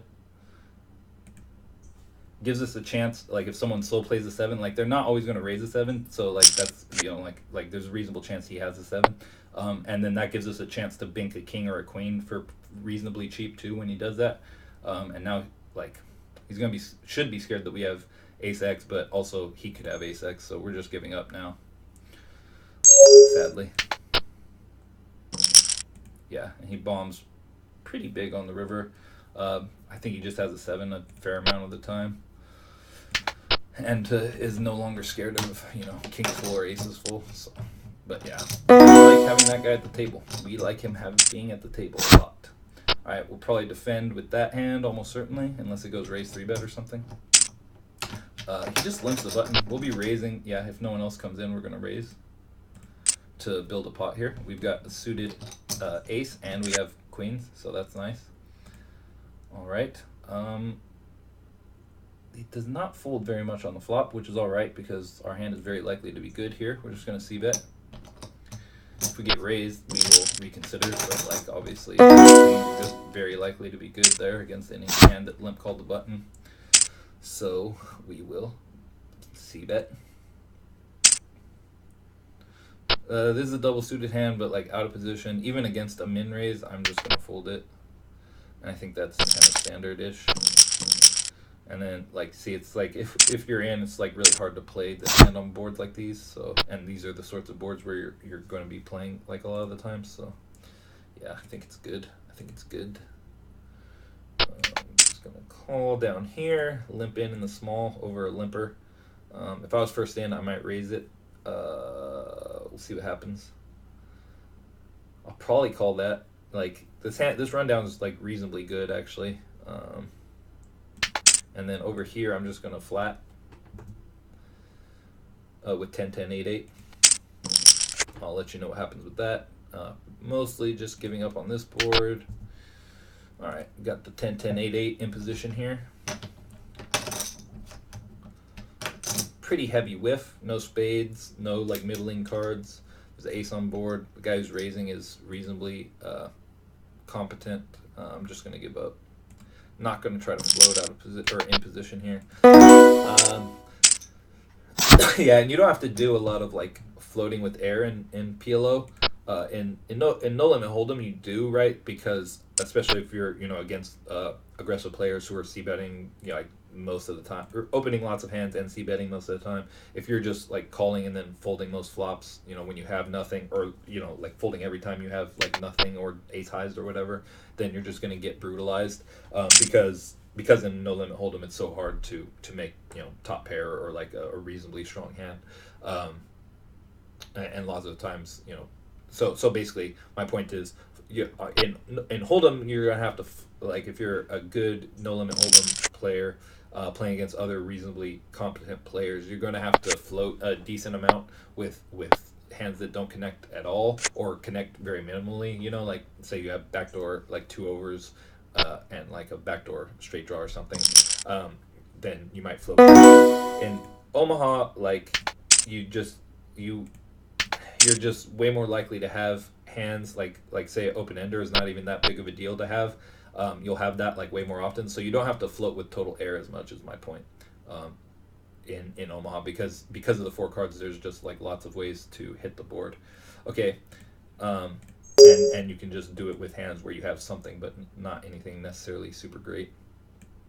We flop top 2 over here, and then here we just have blockers, but we're going to utilize them and go pretty big here, and c-bet representing the straight, and then we can keep going. Actually, I didn't realize how short ante-up goat is. I don't like it as much now because he could just check jam,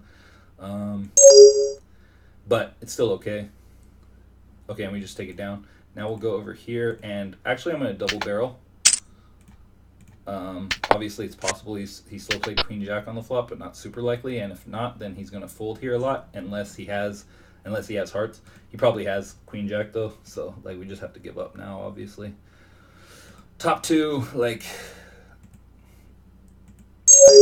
I just don't see, we turn a wrap over there on this other table, but yeah, I just don't see him doing like raising this turn without having top 2 beat. Like I feel like he just has it beat most of the time. I don't have a read on this guy though. Like he just sat down at the table recently, so I don't know. Like top 2 is a reasonably strong hand, and we're blocking. Well, we're not blocking anything is the problem. And it's like he could have like a king with like a hearts, or like ace queen of hearts or something, but like I still just have to fold.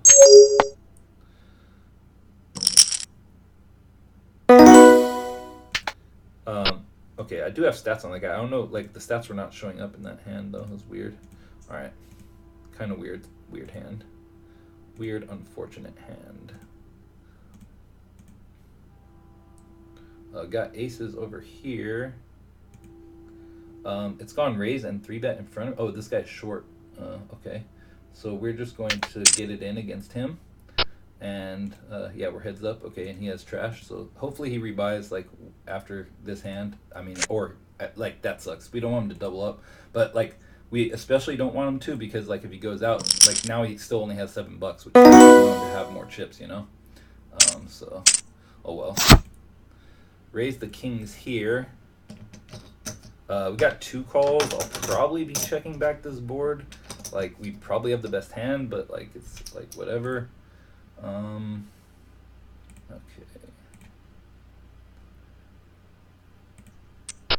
Yeah, I'm just gonna check back, and then here I've 3-bet these kings, hoping that that guy would jam, and then I can like ISO, you know, and then dancing couldn't come in. We've got the double suited kings, very strong hand, obviously. Okay, and we flop backdoor straight draw, second nut flush draw, and overpair. We're just gonna go with it.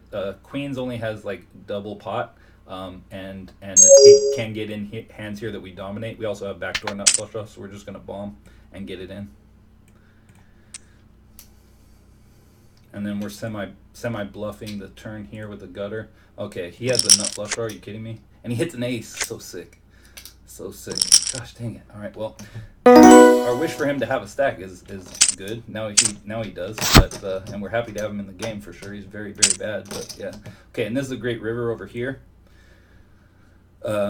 For like counterfeits his 2 pairs and like is just like really good. Obviously, this is worrying because I just don't see him leading this river very often with like unless he just had some kind of like 2-pair hand that had a 4 in it. It's very weird. River. Okay, he's super aggro on the river though. I'm gonna call this. This card is too good for our hand. Obviously, he could have a 4, but like whatever, we're still calling. Yeah, and he missed. He missed everything. So yeah, he's like he bet 6 out of 10. Like he's hyper aggro on rivers. So like it's just like yeah, not folding there on one of the better cards for our hand. Okay, we're heads up against the donk. We're just gonna check it back, not try to bluff him out. Okay, we're gonna do it again. Not gonna try to bluff him out. And not a great river. Not a great river.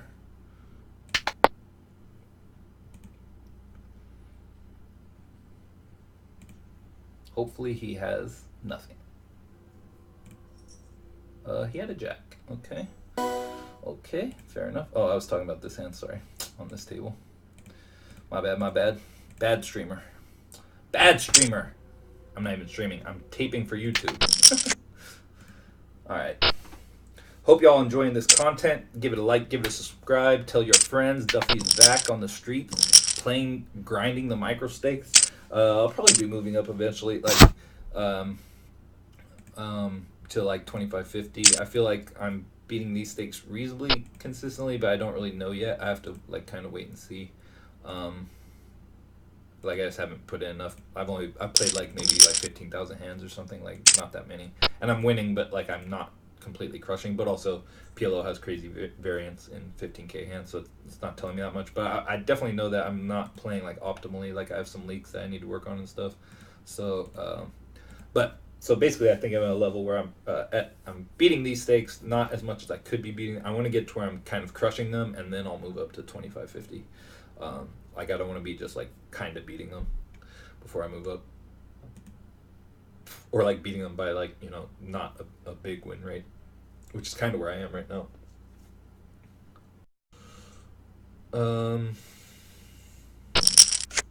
This hand's pretty not that great. I'm just gonna fold. You could call it. It's like reasonable to call. We flop top and bottom, and backdoor hearts. You could definitely call that hand. I'd call it sometimes. And actually now looking at Hammer's a spaz, so like looking at his stats, I just saw the open in the cutoff. I didn't really like look at the guy's stats or who was opening, but like looking at his stats, I like calling more. Now we would have turned top two. Pretty sick. Oh, and also child support is a complete maniac. Okay, total spaz. PLO maniac. All right. Yeah, he's playing like 85% of hands and playing them super aggressive. Okay. Pretty lag, spazzy, PLO. Alright, I would have had the best hand there.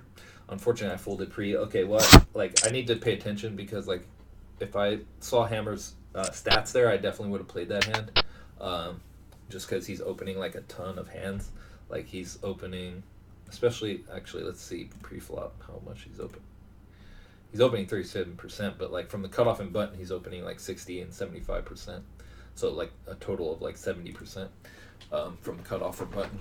So yeah, he's just opening like everything, like any like 4 cards. So our hand does very well against range like that. That's like playing way too many hands. So against a reasonable opening range, you know, it doesn't play that well, obviously. But he doesn't have a reasonable opening range. He has a very unreasonable opening range. So we're gonna open this. Now we're hoping child support, who we have been noticing playing very spazzy with 3 betas. Flatting's fine too, but we're glad he's in the hand. Don't like that we're out of position to him. We'd much rather be able to like abuse him in position. This is really nice. Gonna give us a chance to bomb here. To go bomb Diggy. This guy's 3-bet small though, like he's worried about, you know, like he doesn't want us to 4-bet, so anyways, we definitely are. And we get a third of our stack in, so we can get in on any board here. Also, we have pretty good aces. We have like double suited or single suited and double paired, so it's nice. We can make lots of different things. Hopefully he just jams instead of flatting, but like it's okay if he does, you know, it's not a huge deal. Okay, there we go. We flop it. We flop the Nibblies. No sense in, actually, I was gonna say no sense in betting less than pot, but like there kind of is to try to induce from this guy. Like I'm just gonna go smallish, and we have 8s, so we're blocking straight draws. So I'm just gonna go small. Doesn't really matter. Like maybe he calls. Okay, like he did. Okay, sweet. And now we just get it in happily. Hopefully he calls. I don't know what he can have, but hopefully he calls. No, sir. 6 is no good, sir. A 4-6 would be good, but no, 1-6 is not good. So we did get that guy's stack, which is what we were looking to do. Or we didn't get his whole stack. He's got a lot more chips, but we've doubled up through him, so that's nice. Yeah, like I think he still gets it in if I jam there because we only have a pot-sized bet left, but maybe not. So that's why I went smaller. I'm like, it's pretty obvious what I have in that set. I think he had just like a pair and an open ender or something on the flop. Which like even against top set, like you probably have the right equity to get it in against me. I think, I'm not sure actually, but I think. Oh, the guy who's playing 98% of hands like left. That sucks.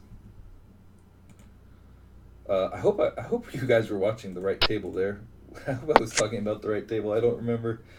I think I might have been on the wrong table.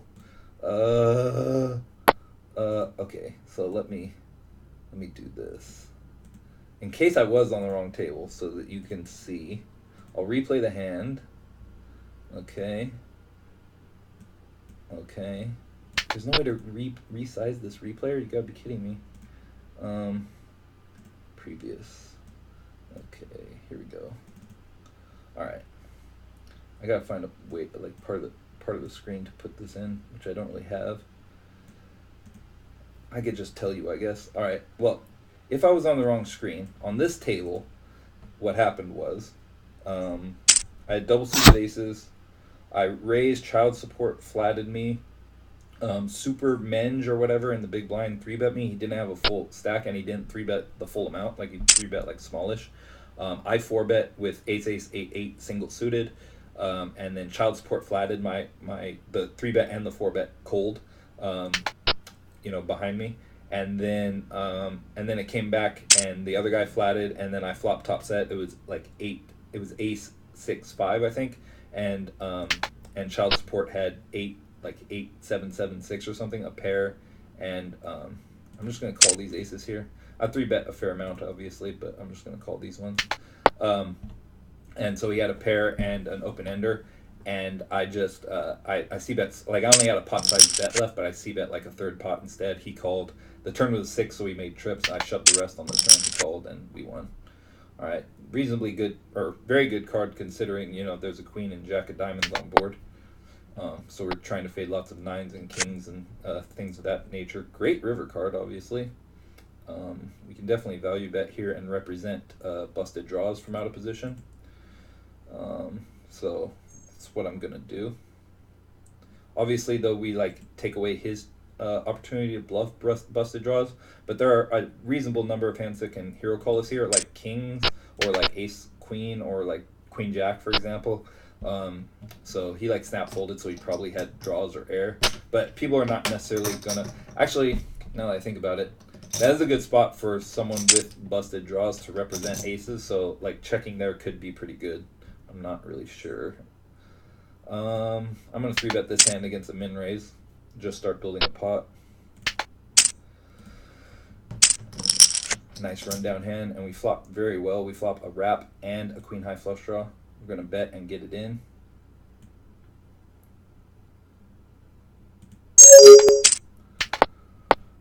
Bet not fold. Hopefully Royal just jams here. Okay, he doesn't. We turn another... Oh no, same wrap still, unfortunately.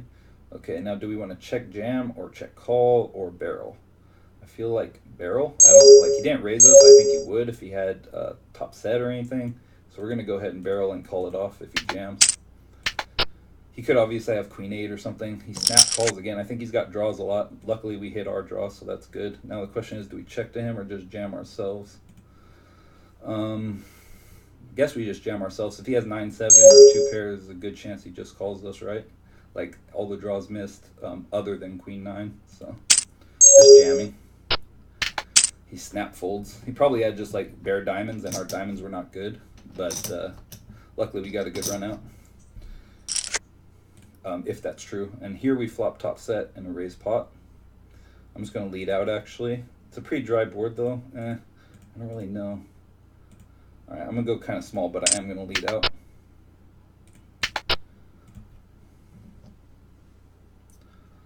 See if I can get someone to raise me. Low straights are not, super likely. Low straight draws. Possible, obviously, but, I just don't think I could get a check raise in here very often. Okay, very nice turn card. Just don't have a set of 5s. Although set of 5s raising us vast majority of the time on the flop. I'm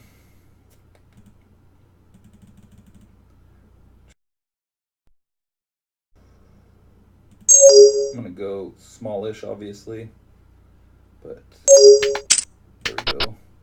It's hard for people to call once the board pairs with their draws and stuff, so we're gonna go smallish.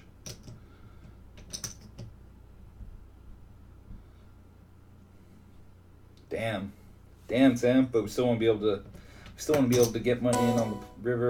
I guess you could check there sometimes.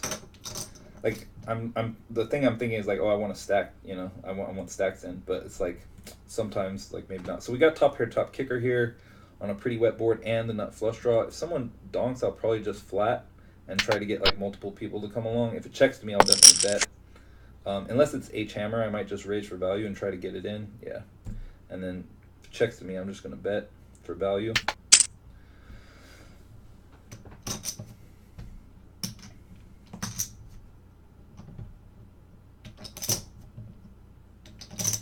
Checking here is reasonable too, especially since we're five-handed. Like, you definitely can. Hopefully Superman just shoves here, and then I can ISO like reshove for value to like knock out child support and his equity, whatever he's got. Yeah. Or, you know, get it in against him when he has like a much worse hand. Either way. Same thing with hammer. Like, I was kind of hoping hammer would check jam there. Offsuit 3 is pretty good, obviously. Other than a spade, it's like one of the better, like just like blank cards. Question is, do we want to check call or just continue betting here? I think mostly what they have is worse draws, so I'm just going to continue betting. And we also have a made hand. It's not like, you know, the nuts or anything, but it is a made hand. So we're going to bet. He just snapped flats. I went too big to be able to. All right, come on, spade. Yes. Oh, it's paired the board spade, but I don't think that's so bad. The question is, do we just want to jam here or like let him? I think if he has a flush, or do we want to let him bluff? Like, bluff his straight draws, you know? Bluff his straight draws, and yeah, we're just gonna check to him. Hopefully he has straight draws. If he has a flush, maybe he'll value bet it anyways. We're gonna call, obviously. All right, snap. Hopefully he doesn't have a full house, obviously. Hard for him to have a full house just calling all the way. And yeah, he turned his hand into his bluff. And he definitely wasn't calling our shove. So we definitely maximized value on that hand. Pat on the back. And we stacked the really terrible player who we knew was terrible. That worked out very nicely. I'm going to call here. Raise a lot, like on being so short and tilting. He didn't though, so that's good. That was the main thing we were trying to fade, because he's so short. Like, not. Oh, and we flopped the nuts with a redraw to a higher straight against all short stacks. So this is very nice. Hopefully H hammer just C bets and we're just gonna pile on him. Yep, we're piling. Hopefully we hold. Let's freaking go, bros. Let's freaking go. This has been quite a series of hands here, hasn't it? Let's freaking go. Hold. We're blocking eights too, so it's hard for anyone to have the same hand, which is nice. Did he fold? Yeah, he folded. Okay, 9-6, so we have to fade a pair, and we did. Boom! Boom! Took all y'all chips, son! Rebuy, son! Rebuy! You're real. Oh, he did rebuy. Nice, but he didn't rebuy full stack. Rebuy full stack, son. Come on. I want to take all them chips. So we're kind of crushing right now. This is looking good. I mean, players at these tables like are very bad. Like, all three of these players. I'm Peekaboo or whatever. I've got a lot of hands on him, and he seems like a winning player. I'm gonna note he's probably a reg. Give him the green tag for probably a reg, and therefore like at least like not super terrible probably, like compared to other people, you know. Not that all regs are good, obviously, not true, but they're generally like don't do the really terrible things that all these other players are doing. Look at this. Whammy gets on it. Whammy also seems like reasonably competent compared to these people, so I expect him to have like a lot of... Yeah, he has top set here, so he's like in really good shape. Just has to fade the hearts pretty much. Oh, there's the hearts. The hearts and a wheel. Oh, straight draw too, actually. Not just hearts. Wrap. Yeah, obviously there was a wrap too. He was in very good shape though there with top set. Okay. All right, now over here, we bet the flop with just top pair, top kicker, and now we just have the diamond blocker, but we are going to leverage it. I think the guy has some flushes, but not that many, and if not, he's going to be folding here a lot. Yeah. And with the ace blocker, you can't have the nut flush, obviously, so you're not going to get check raise hardly ever. And then you'll have if he does check call there, like mostly you'll have non-nut flushes, obviously, and then you're going to have to sometimes with just the bare ace of diamonds fire off the third barrel on the river, but not always. If you always do it every time you have the bare ace of diamonds, then you're going to be doing it too much probably. I'm not sure if that's true. I think it is though. Like if you do the combinatorics or whatever, like if you do it, because you're gonna have nut flush less often than you're going to have just a bare ace of diamonds, right?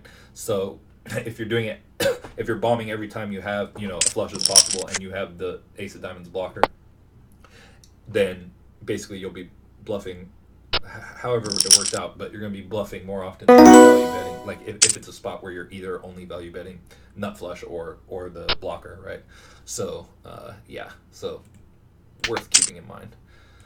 Gonna open this on the button. Not a great hand, especially with no suits, but you can't just like open fold your button that much. Like it's bad. And it does have high card, like nice high card value, so it's definitely worth playing on the button. Flop top pair top kicker, nothing really to go with it on a decently wet board. I'm gonna check back actually. I would see bet a lot, but I'm gonna check back. Okay, we turn a gutter to go with our top pair top kicker. Okay, he checks again. I'm gonna just bet for protection here, slash value with our hand, which I think is currently good most of the time. Sometimes he's got like a kings that he's sort of slow playing. Although we're blocking aces and kings, so that's not super likely. But sometimes he also has like a weird two pair, like 3, 4, 5, 6 or something, you know, and is going for a check raise. But most of the time, I think we have the best hand on the turn, once he's checked twice especially. Take it down. Nice. This hand's like alright. I'll definitely open from the cutoff. I'm not sure what I'll do if someone else opens. Probably flat. This guy especially like plays a lot of hands. I'm just gonna flat him in position. Dancing queen. Okay, I was gonna say dancing queen like 3-bet. Oh wow, we flop a full wrap and top pair top kicker. Woo! So any ace 4, 5, 6 gives us a straight and the nut straight. Any of them, like that's all the nuts. And we also have and backdoor clubs, and we already have top pair top kicker. So we're definitely betting to build a pot here, and we do not mind if we get a lot of money in on it. Okay, okay. Not a great turn, obviously. So sometimes we'll check back this turn. Let's see how aggro we've been on the river. Quite aggro. Do we want to take a free card or keep building the pot? I think I'm going to take a free card in this instance for a change. I usually keep building when I have a pretty big wrap, but I'm not going to this time. We get a really good river, obviously. Yeah, so. And it looks like we definitely could be bluffing here, so we're going to go like reasonably big.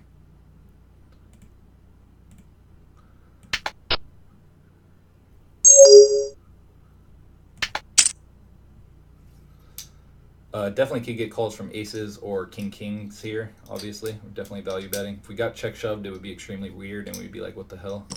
But, yeah. Anyways, got some ragged aces here. The guy open limps. I'm just going to raise over the limp. I would do this pretty wide over a limp, so it's not like I only do this when I have aces.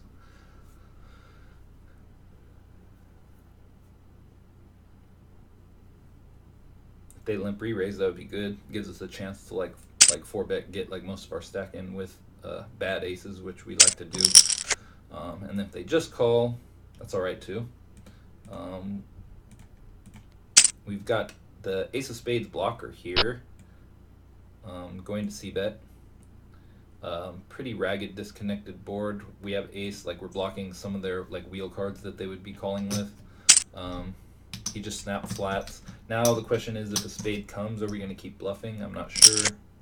Okay, well, 9 of spades less likely to do it. Like he definitely has like some 9s in his range, and also some spades. So I'm probably just going to not use the ace of spades on a paired board in this case as a bluff. And he goes pretty big on the turn. Like snap goes pretty big on the turn. Don't think we can continue. Just gonna fold. Like we could check shove here, and it's actually an interesting play. Like it's kind of sexy, because like he can't have the nut flush. He probably is not full. Like he might have a 9, but he's probably not full. So like it. But if he just has a bare 9, he'll probably still go with it. So anyways, I'm just gonna fold. Not the greatest spot. Not the greatest spot. Reasonable spot, but not the greatest spot. All right. I've been getting crushed at tourneys recently, like running so bad, like just like playing. I feel like I'm playing like fine actually, not bad at all, but just, you know, tourneys have just like massive variance, and I've just been running like insanely terrible in them. So yeah, so been getting back to some PLO. I'm just gonna bet smallish here. which I could do as like a semi-bluff. I actually have a value hand, obviously, with top trips and 2 kickers. 2 kickers above an 8. It's an interesting card. Like, he just check calls. Like, I feel like he has aces more often than he has, like, wraps and straight draws. So I feel like our hand is still good here most of the time. But the question is, do we want to bet it? We can get a bet on the river still. Ace would be a bad card, obviously. I'm just going to check back and then go for value on rivers.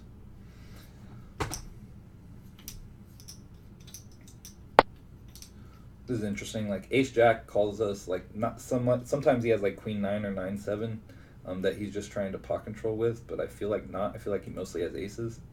I'm just going to bet for value. Could be value owning myself here, like against Ace Jack sometimes. I feel like not, though. Or against, oh, he's got 10s full. God, that's so sick. Those were like the middling cards I was sort of worried he had, but he didn't have a straight on the turn. But then he did have a full house on the river. It's so sick. So sick. King runner, full house. He had like a gut shot and like a pair on the flop. Pretty sick. All right.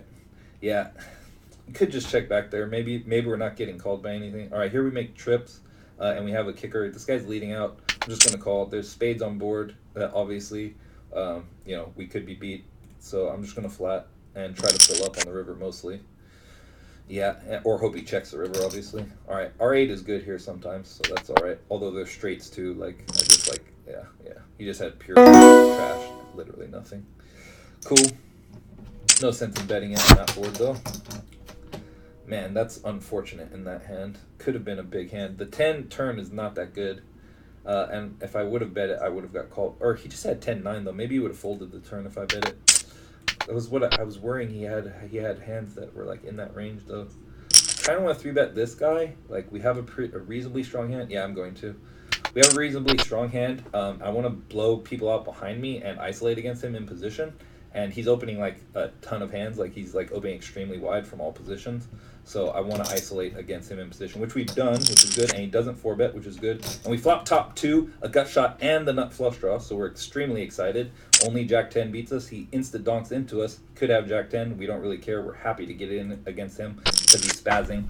He would be worried about Ace King, though. So I think he has Jack 10 a reasonable amount. But we're like even money with Jack 10 at this point. He doesn't even have Jack 10. We're actually destroying him. So just no 10. Sweet.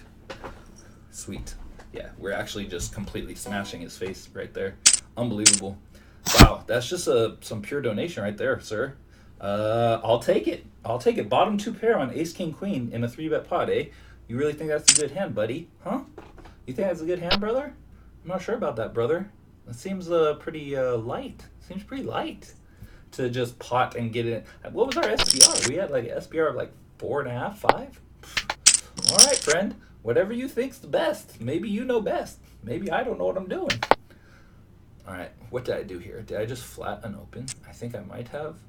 Not the best board. If we get check raise, though, it's like, okay, well, we're just dead. I'm just going to check back, actually, thinking about it. Very bad turn. Very bad turn. There were a lot of good turns, but that was not really one of them. All right, we're just going to check back again here. And we want to bink a jack. That would be nice. But we also think we can show down this hand sometimes and be good. Queen's not bad. It counterfeits some of his 10-9, 10-8 type hands. But also, like, if he has a queen, queen's got there. So that's bad. Don't like that. All right. So he's betting river. We've been over how, like, aggro this guy is on rivers, which is, like, extremely aggro. But he's checked all the other ways, and he's only going half pot. Like, I feel like he probably has... Like, all he needs is Jack X or Queen X to beat us here, so I'm just going to fold. I think we did a good job controlling the size of that pot. He definitely can have bluffs, given how he's been playing, but, like, I'm going to fold that one. This one we will open if it folds to us.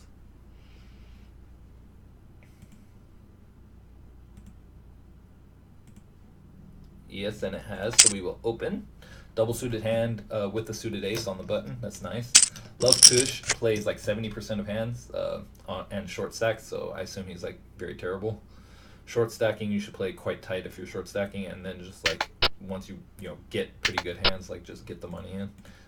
That's like the strategy you should play on short stack. I'm going to check back for a change, which I haven't done that much on this table. Turn a lot. So now Jack still gives us the nuts. Heart still gives us a hand at least. 3 certainly gives us a hand. We're going to be just flatting here. 3 of hearts gives us a hand too. That literally gives us Jack crap. So I'm just going to fold now. Not going to try to bluff shove him on this Ureva. And he's kind of spazzy, so.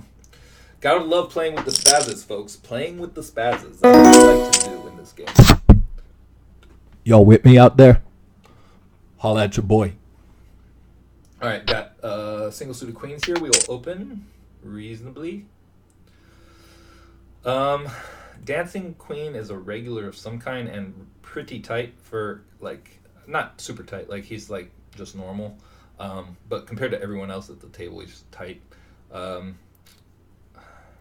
probably going to defend that hand anyways. Hopefully someone else comes in and we get a price. But it's just like, it's not the greatest hand. But we have to call our big blind a fair amount at least. And I think this is the sort of hand we can defend with. All right, open these bad aces over here. I'm probably done with the hand over there. Open these bad aces. Pretty ragged flop, which is good in position against this feller. Gonna go ahead and c-bet it. Just gonna fold over there. Gonna check over here. If we get check raised here, could pretty much fold comfortably. Like, we're not blocking 10 6s or 3s. So it's just more likely that he has like some random 2 pair. And if he happens to have like, you know, like 6 7 8 9 or something, he's in very good shape against us anyways. And I think he's always going to have hands like that for check raising. He doesn't check raise flop very much, I don't think, at all. Check raise, yeah, 0 of 7 so far. So like, he hasn't check raised flop hardly at all. So I just think that's a fairly easy fold.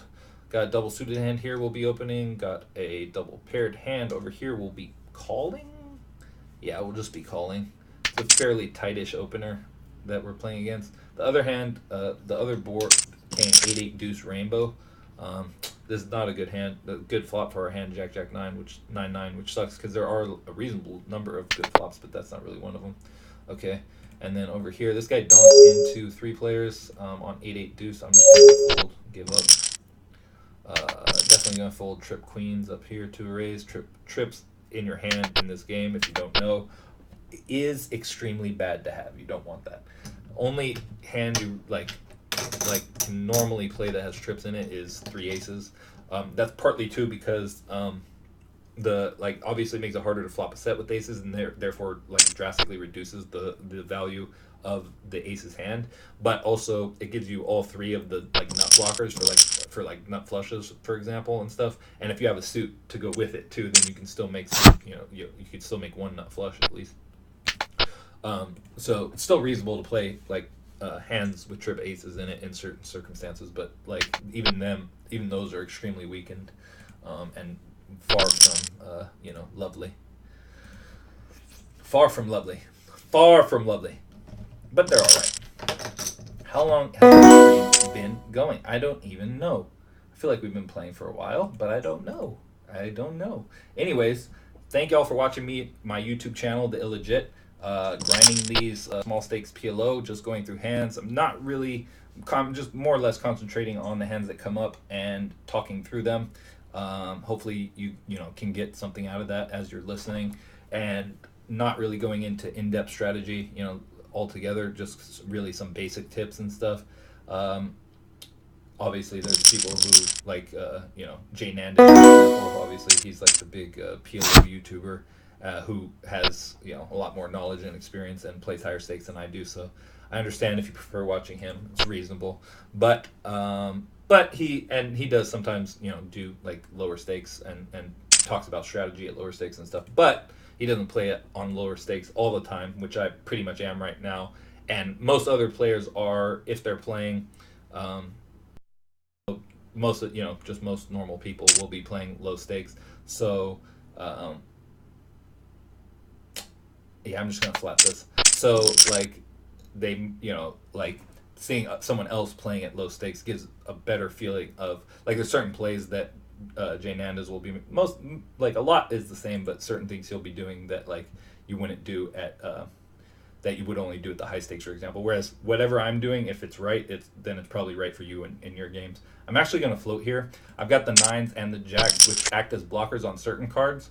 I can turn my hand into a bluff sometimes. If he fires here, I'm just giving up, obviously. This is very good. We don't have, or it's not very good, obviously, for our actual hand. But we can definitely represent a flush. And we're going to, even though we don't have a single heart, it's not the best spot to do it, but I'm going to do it because we don't really have anything else. And I was floating to just like represent some cards. Obviously, like an 8, a jack, or a 9 are all good. And now the question is, oh, that's pretty gross. He could easily have, now the question is, do we, shove, basically? Do we turn our hand into a bluff? Basically what we'd be trying to get fold is like non-nut flushes, which I think he has a fair amount of. Like I don't think he's just calling turn with like bare aces or something, but hardly ever. So the question is, can we get non-nut flushes to fold? I think so, and I also don't think he has like full house hardly ever. I think he would jam it himself. So but maybe not. Maybe he's doing it to induce the bluff. I'm gonna bet it though. And we'll fold if he goes in for the last 4 because we have like nothing. All right, and he folds the river. So successfully pulled that bluff. It was kind of just like, that was just a sort of, and I do that like pretty rarely, just balls out like nothing. Like I didn't have a blocker or anything. Like most of the time I don't do that. But on the flop we did have a gutter and had connected with the board reasonably well. An 8 gave us the nuts on the turn. A jack or a 9 would give us a top or middle set. So we had a reasonable hand on the flop, and then it's like, okay, he checked the turn, so it's a lot less likely that he has a big flush. He checked the river when the board, like when the full house gets there. So like if he has a medium flush, it's going to be a lot harder for him to call, because now like we might have a full house that we bet with on the turn. We flop top pair and queen high flush draw here, but now it goes bet and raise in front of us. Unfortunately, we have an overpair.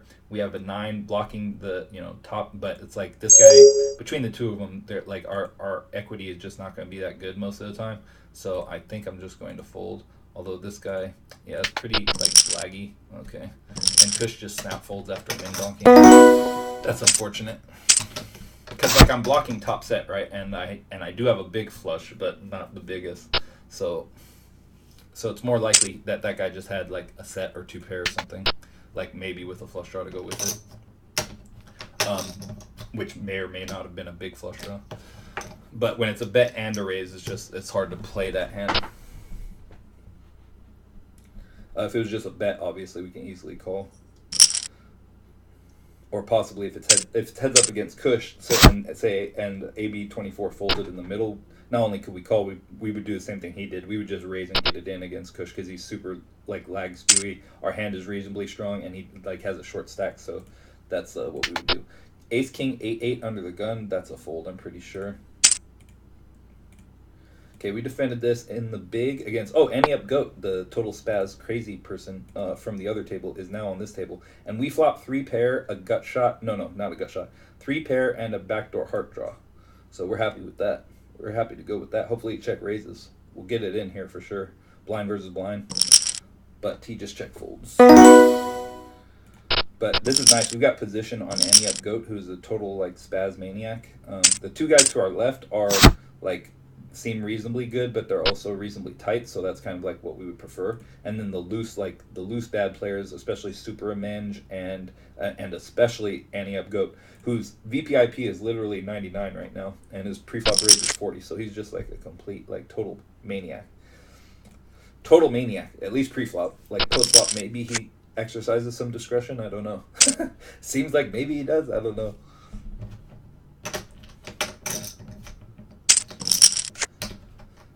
Friday night streaming. Yeah, so like I said, probably once a week, maybe more. Sometimes I'm streaming, so check me out at theillegit on Twitch if you have a Twitch and you watch Twitch streamers. Especially if I like get deep in a tourney or something like that, I'll start twitching. And I do just sometimes, like if I'm just grinding cash, like PLO cash, like I am now, which is the only thing I play pretty much. PLO cash and and Hold'em MTTs, no limit Hold'em MTTs. So Yeah, I've been crushing cash pretty well, and definitely crushing cash in this session. I'm up. If these things are showing correctly, which I'm not sure if they are, but I assume they are, that I'm up 57 on that table, 100 on that table, so 157 or slightly less, 150 like 3 or something, and then like up 7 on this table. So I'm up on all 3 of my tables for a total of like 160 or something in this session, which is good. Which is good, going in the right direction. Here, these are very bad kings, but we're blocking aces, but we have no suits. I'll probably just flat versus a under the gun raise in position here. Don't mind if other people come in, because we're mostly playing it for set value or like overpair value on like very obvious boards, or sometimes the king of hearts blocker value, which we have in this instance, and also we have top pair. So I'm going to bet as I would if I had the king high flush here, king high flush draw. You know, like king 10 of hearts or something. I just have the king of hearts only, but basically other people with smaller flush draws are going to be less happy to call on this board, because, you know, like they can't have the nut flush draw, and if they don't have the nut flush draws, like it's hard to continue, and we're blocking them having like top set, for example. So it's a good spot to just bet and take it down. And if the heart comes, depending on if it's a short stack or if it's a station or not. Like if it's a stationy player, you're not going to want to necessarily try to bluff them off of, you know, the non-nut flush.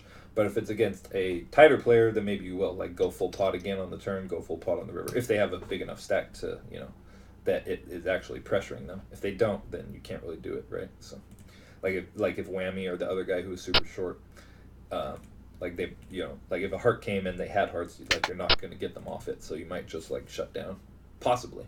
But just because they call it and a heart comes doesn't mean they have hearts either, right? So have to try to read the situation. Here we raised and flopped top pair and a gutter and backdoor diamonds.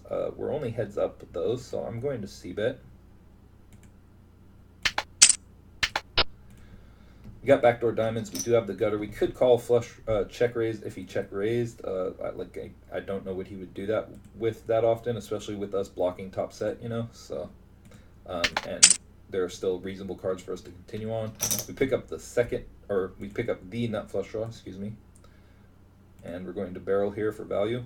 King on the river gives us the nuts. Diamond on the river gives us the nuts. Reasonable chance we already have the best hand, so I'm going to barrel. And then over here, we have a flush draw against the total maniac, but it's a low flush draw. I'm just going to check back and try to like make a flush and keep the pot small.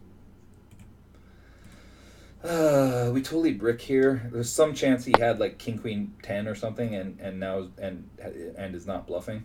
But most likely we're going to lose to like ace 6 or something stupid like that, or maybe just a bare ace king. But I'm just going to take our showdown value. Oops.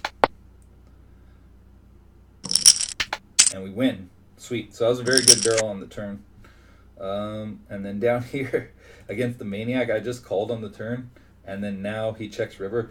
Thing is, like, I don't know if he knows this game, like, but like if he doesn't have a pair in his hand, then and he also doesn't have ace king, then we win, right? Or actually, that's not true. He could have straights.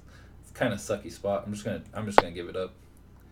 So yeah, he does have a pair in his hand. I don't know, like, if he like thinks that's like really good or not, but maybe defended and flopped a set and a flush draw. I think we're gonna go for the check raise here. We'll see if he c-bets. Does he c-bet a lot? C-bet flop? No, he doesn't c-bet that much. That sucks. But he does c-bet, so that's good. And here we go. Hopefully he doesn't have top set. That'd be gross. We even have a flush draw to go with it, so let's do it. Cool. We'll take it down. Don't mind it. Okay, any up goat is 3-betting against him. I'm just gonna 4-bet. I'm cold 4-betting down here. Trying to get through Whammy. If Whammy wakes up with something, we'll, like, he has less than a full stack, we'll get it in against him too if we have to. But these guys are both short, and any up goat is 3-betting, and he's a complete spaz. So we'll get it in against him. If he has aces, well, lucky for him. Looks like he does, and we're blocking his sets at least. That's good. That's bad. All right, nice hand. Nice hand. Like I mean, he is a spaz. Like he plays like literally 100% of hands, but he doesn't 3-bet super often. So I don't know about that. Although, but like our hand is just like pretty good, and we're blocking like top set. So I'm just gonna call that out of position. here, I'm going to 3-bet up here against Dancing Queen, even though he doesn't open that wide, but this is just a very nice hand. All right, and then I'll let you know what happens with that. Okay, over here he 3-bets. We have all the back doors, and like our jacks could be good. I'm gonna float once. Over here, and then probably give up. Over here we got cold 4-bet. That's fine. We're gonna call and try to flop something against most likely aces. Here we go. We flopped what we need. We don't want him to check back, obviously, although I don't think he hardly ever does. We're just gonna open jam here, and hopefully he just has aces. He does. Doesn't. He's got back doors too, though. He's got pretty reasonable. Oh gosh, dang it! You gotta be shitting me. So sick. That's pretty sick. That's pretty sick right there. Well, we were running really good. No, not so much.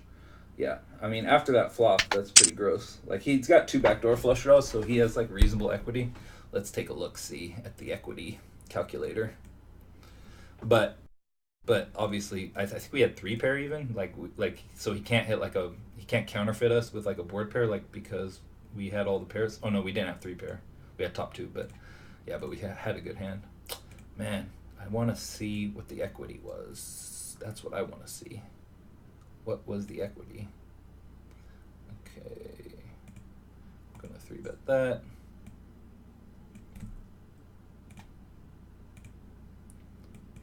All right, I'm going to be bringing the stream to an end shortly, and or not the stream, the tournament. I mean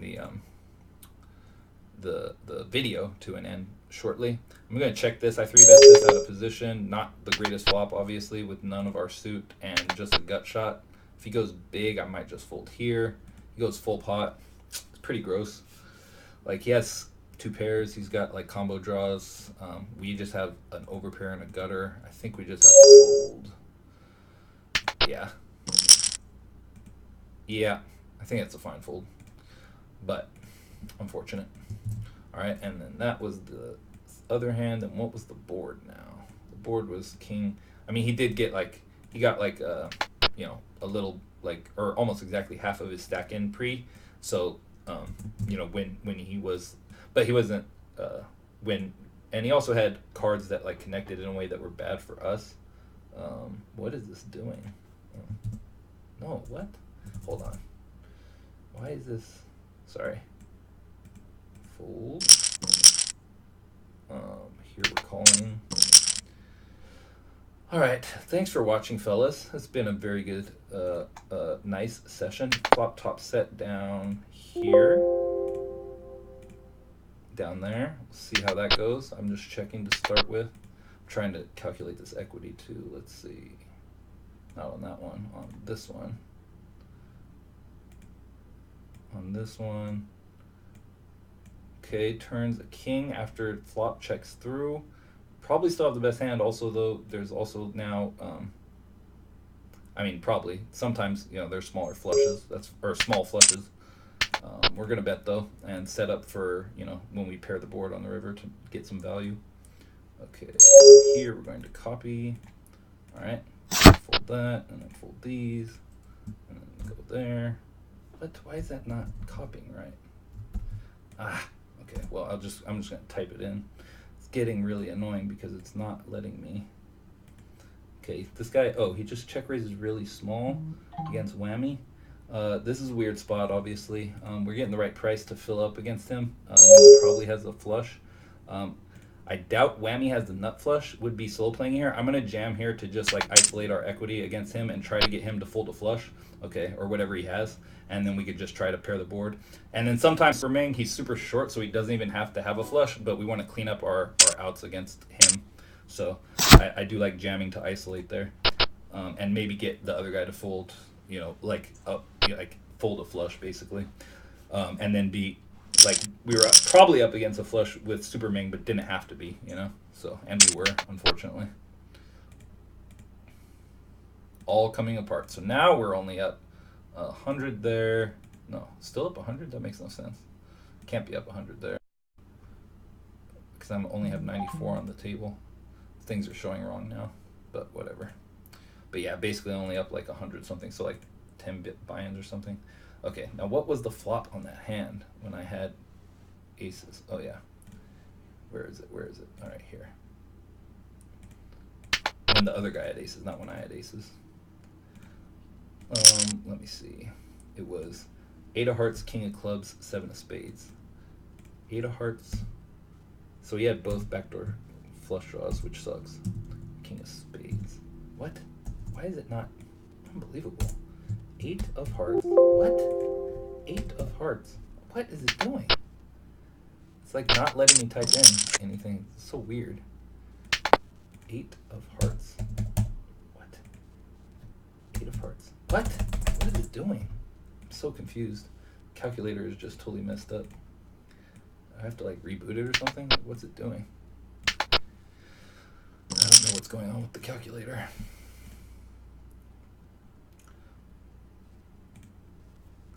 Eight of hearts. Fuck. What? Why is it still? I don't understand. All right, pot. Gonna raise this over here. I'm gonna be folding this. All right.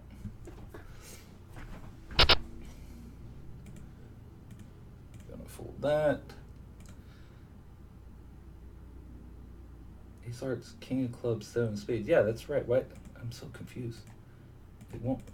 Those are what? So bizarre. Okay. What? What is it doing? I'm so angry. Like this will not let me grab the hand and just calculate the equity. Why? There it is. Okay. Sorry, I'm just getting annoyed here with this stupid thing. King of clubs, yes, I already know all that. This is this, yes. Yes. Yes. Okay. Why is it telling me that won't let me? Why is it highlighting that? I'm so confused. 8 of hearts. What? What? So stupid.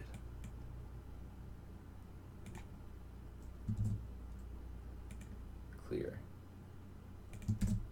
What? What are you talking about? Apparently it's broken. I'm just gonna restart it. Might take a second. Okay, we're gonna call here against him. The other spaz left there, yeah, like most of the extremely bad players are gone now. There's a couple of bad players, but not like extremely bad. Okay.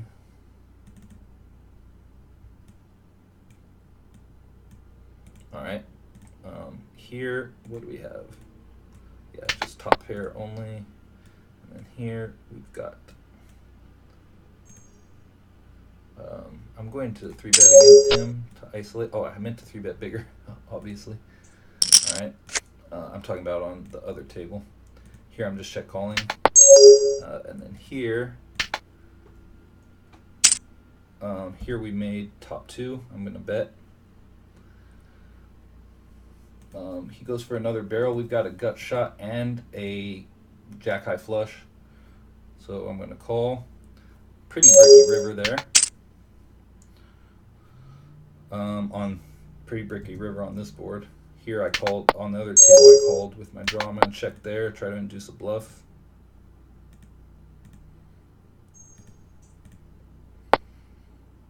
He doesn't bluff, unfortunately.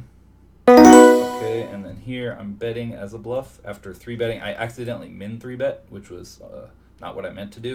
So if I had full pot 3-bet, I would probably be like getting the results I want right now. But because I didn't, I'm not. So I'm just going to give up on this board now. It's kind of a botched hand. Oh, maybe not. Woo! Nice. Nicey, nice. I like the looks of that. Come on now. Now I can bet, and it will look super bluffy after checking back turn. Gonna get called wide here. Ace X. Don't expect to get check raised very much unless it's slow played aces. Holy crap! You've got to be fucking shitting me. You could definitely have ace queen, but how the hell does he check, and then check raise it? And then I hit a 7. I literally hit a freaking 7. It's so disgusting. Like, what? Like, how is this possible? I'm gonna call. Like, it's like just too weird. I checked back turns, so like maybe yeah, maybe he just like, and he does spaz out, but like check raise spaz out, like probably not. You know what I mean? Like that's just like people don't do that. Fuck. All right. Anyways, all right. I'm gonna bring this session to an end once I can figure out this stupid thing that I'm trying to calculate. Why did it not open? What the heck is going on? Where is the calculator? Okay, king set out. I'm still gonna play in that until he is like definitely not sitting down because he's like very bad. It's like that was such a sick river, dude. Like literally, you like put a 7 there, and he was slow playing ace queen. Like how the hell did that happen? So sick. All right, there. What? Why? King of diamonds, 10 of diamonds. What are you doing? Oh, T of diamonds. That's why. T of diamonds. Stupid. Okay, why does this thing write that? Why does it? Okay, that's what it was. It was calling. Should be T of diamonds. I'm pretty sure that's what the problem was. All right. Dumb. Okay. And then here, that should be fine. Okay. And then evaluate. Yeah, it was 65%. In the hand where it was, where he cold 4-bet with his aces, ace 9, 8 double suited, and I had king jack 8 10 double suited. On that board, I was 2-1 favorite and lost. Pretty gross. 2-1 favorite. Flop a king high flush draw king high flush over here in a limped pot. So because it's in a limp pot, I'm just gonna lead, try to get like 3 streets of value from worse. Expect nut flushes to raise me either on flop or on turn. So I'll be like aware that they're there. I'm already getting raised here. This is troublesome in a limped pot from this guy. So we're gonna call here and reevaluate turn and river. See what happens. Obviously, nut flush can be there. Also, he's a good player, so he could just have a bare ace of diamonds. I'm not sure, how often he'll do that in a limped pot. He checks back turn, extremely strange. Like I feel like he would always value bet the nut flush on the turn if he had it. I feel like maybe I'm wrong, but if so, like we need to bet the river. Because he's like basically trying to get to showdown with his non-ace high flush. If we raises here, then of course we're gonna be like, what? Okay, all right, and that was at that table. Hopefully you guys saw that. All right, gonna bring this recording to a close. No, we got at least one more hand here that we'll go over, which is okay. This guy's short stacking. Oh, and he just okay, and he just 3-bet. Oh, it's ante up goat. He's at this table now. All right, so we're gonna get it in against him. And hopefully AB just folds in the middle. But if not, we still have a really good hand. We're super deep stacks with AB, though, so we prefer he folds, but it's okay if he doesn't. Okay, and especially when we flop top set, it's okay. Very wet board, too, so we're going to size up for sure.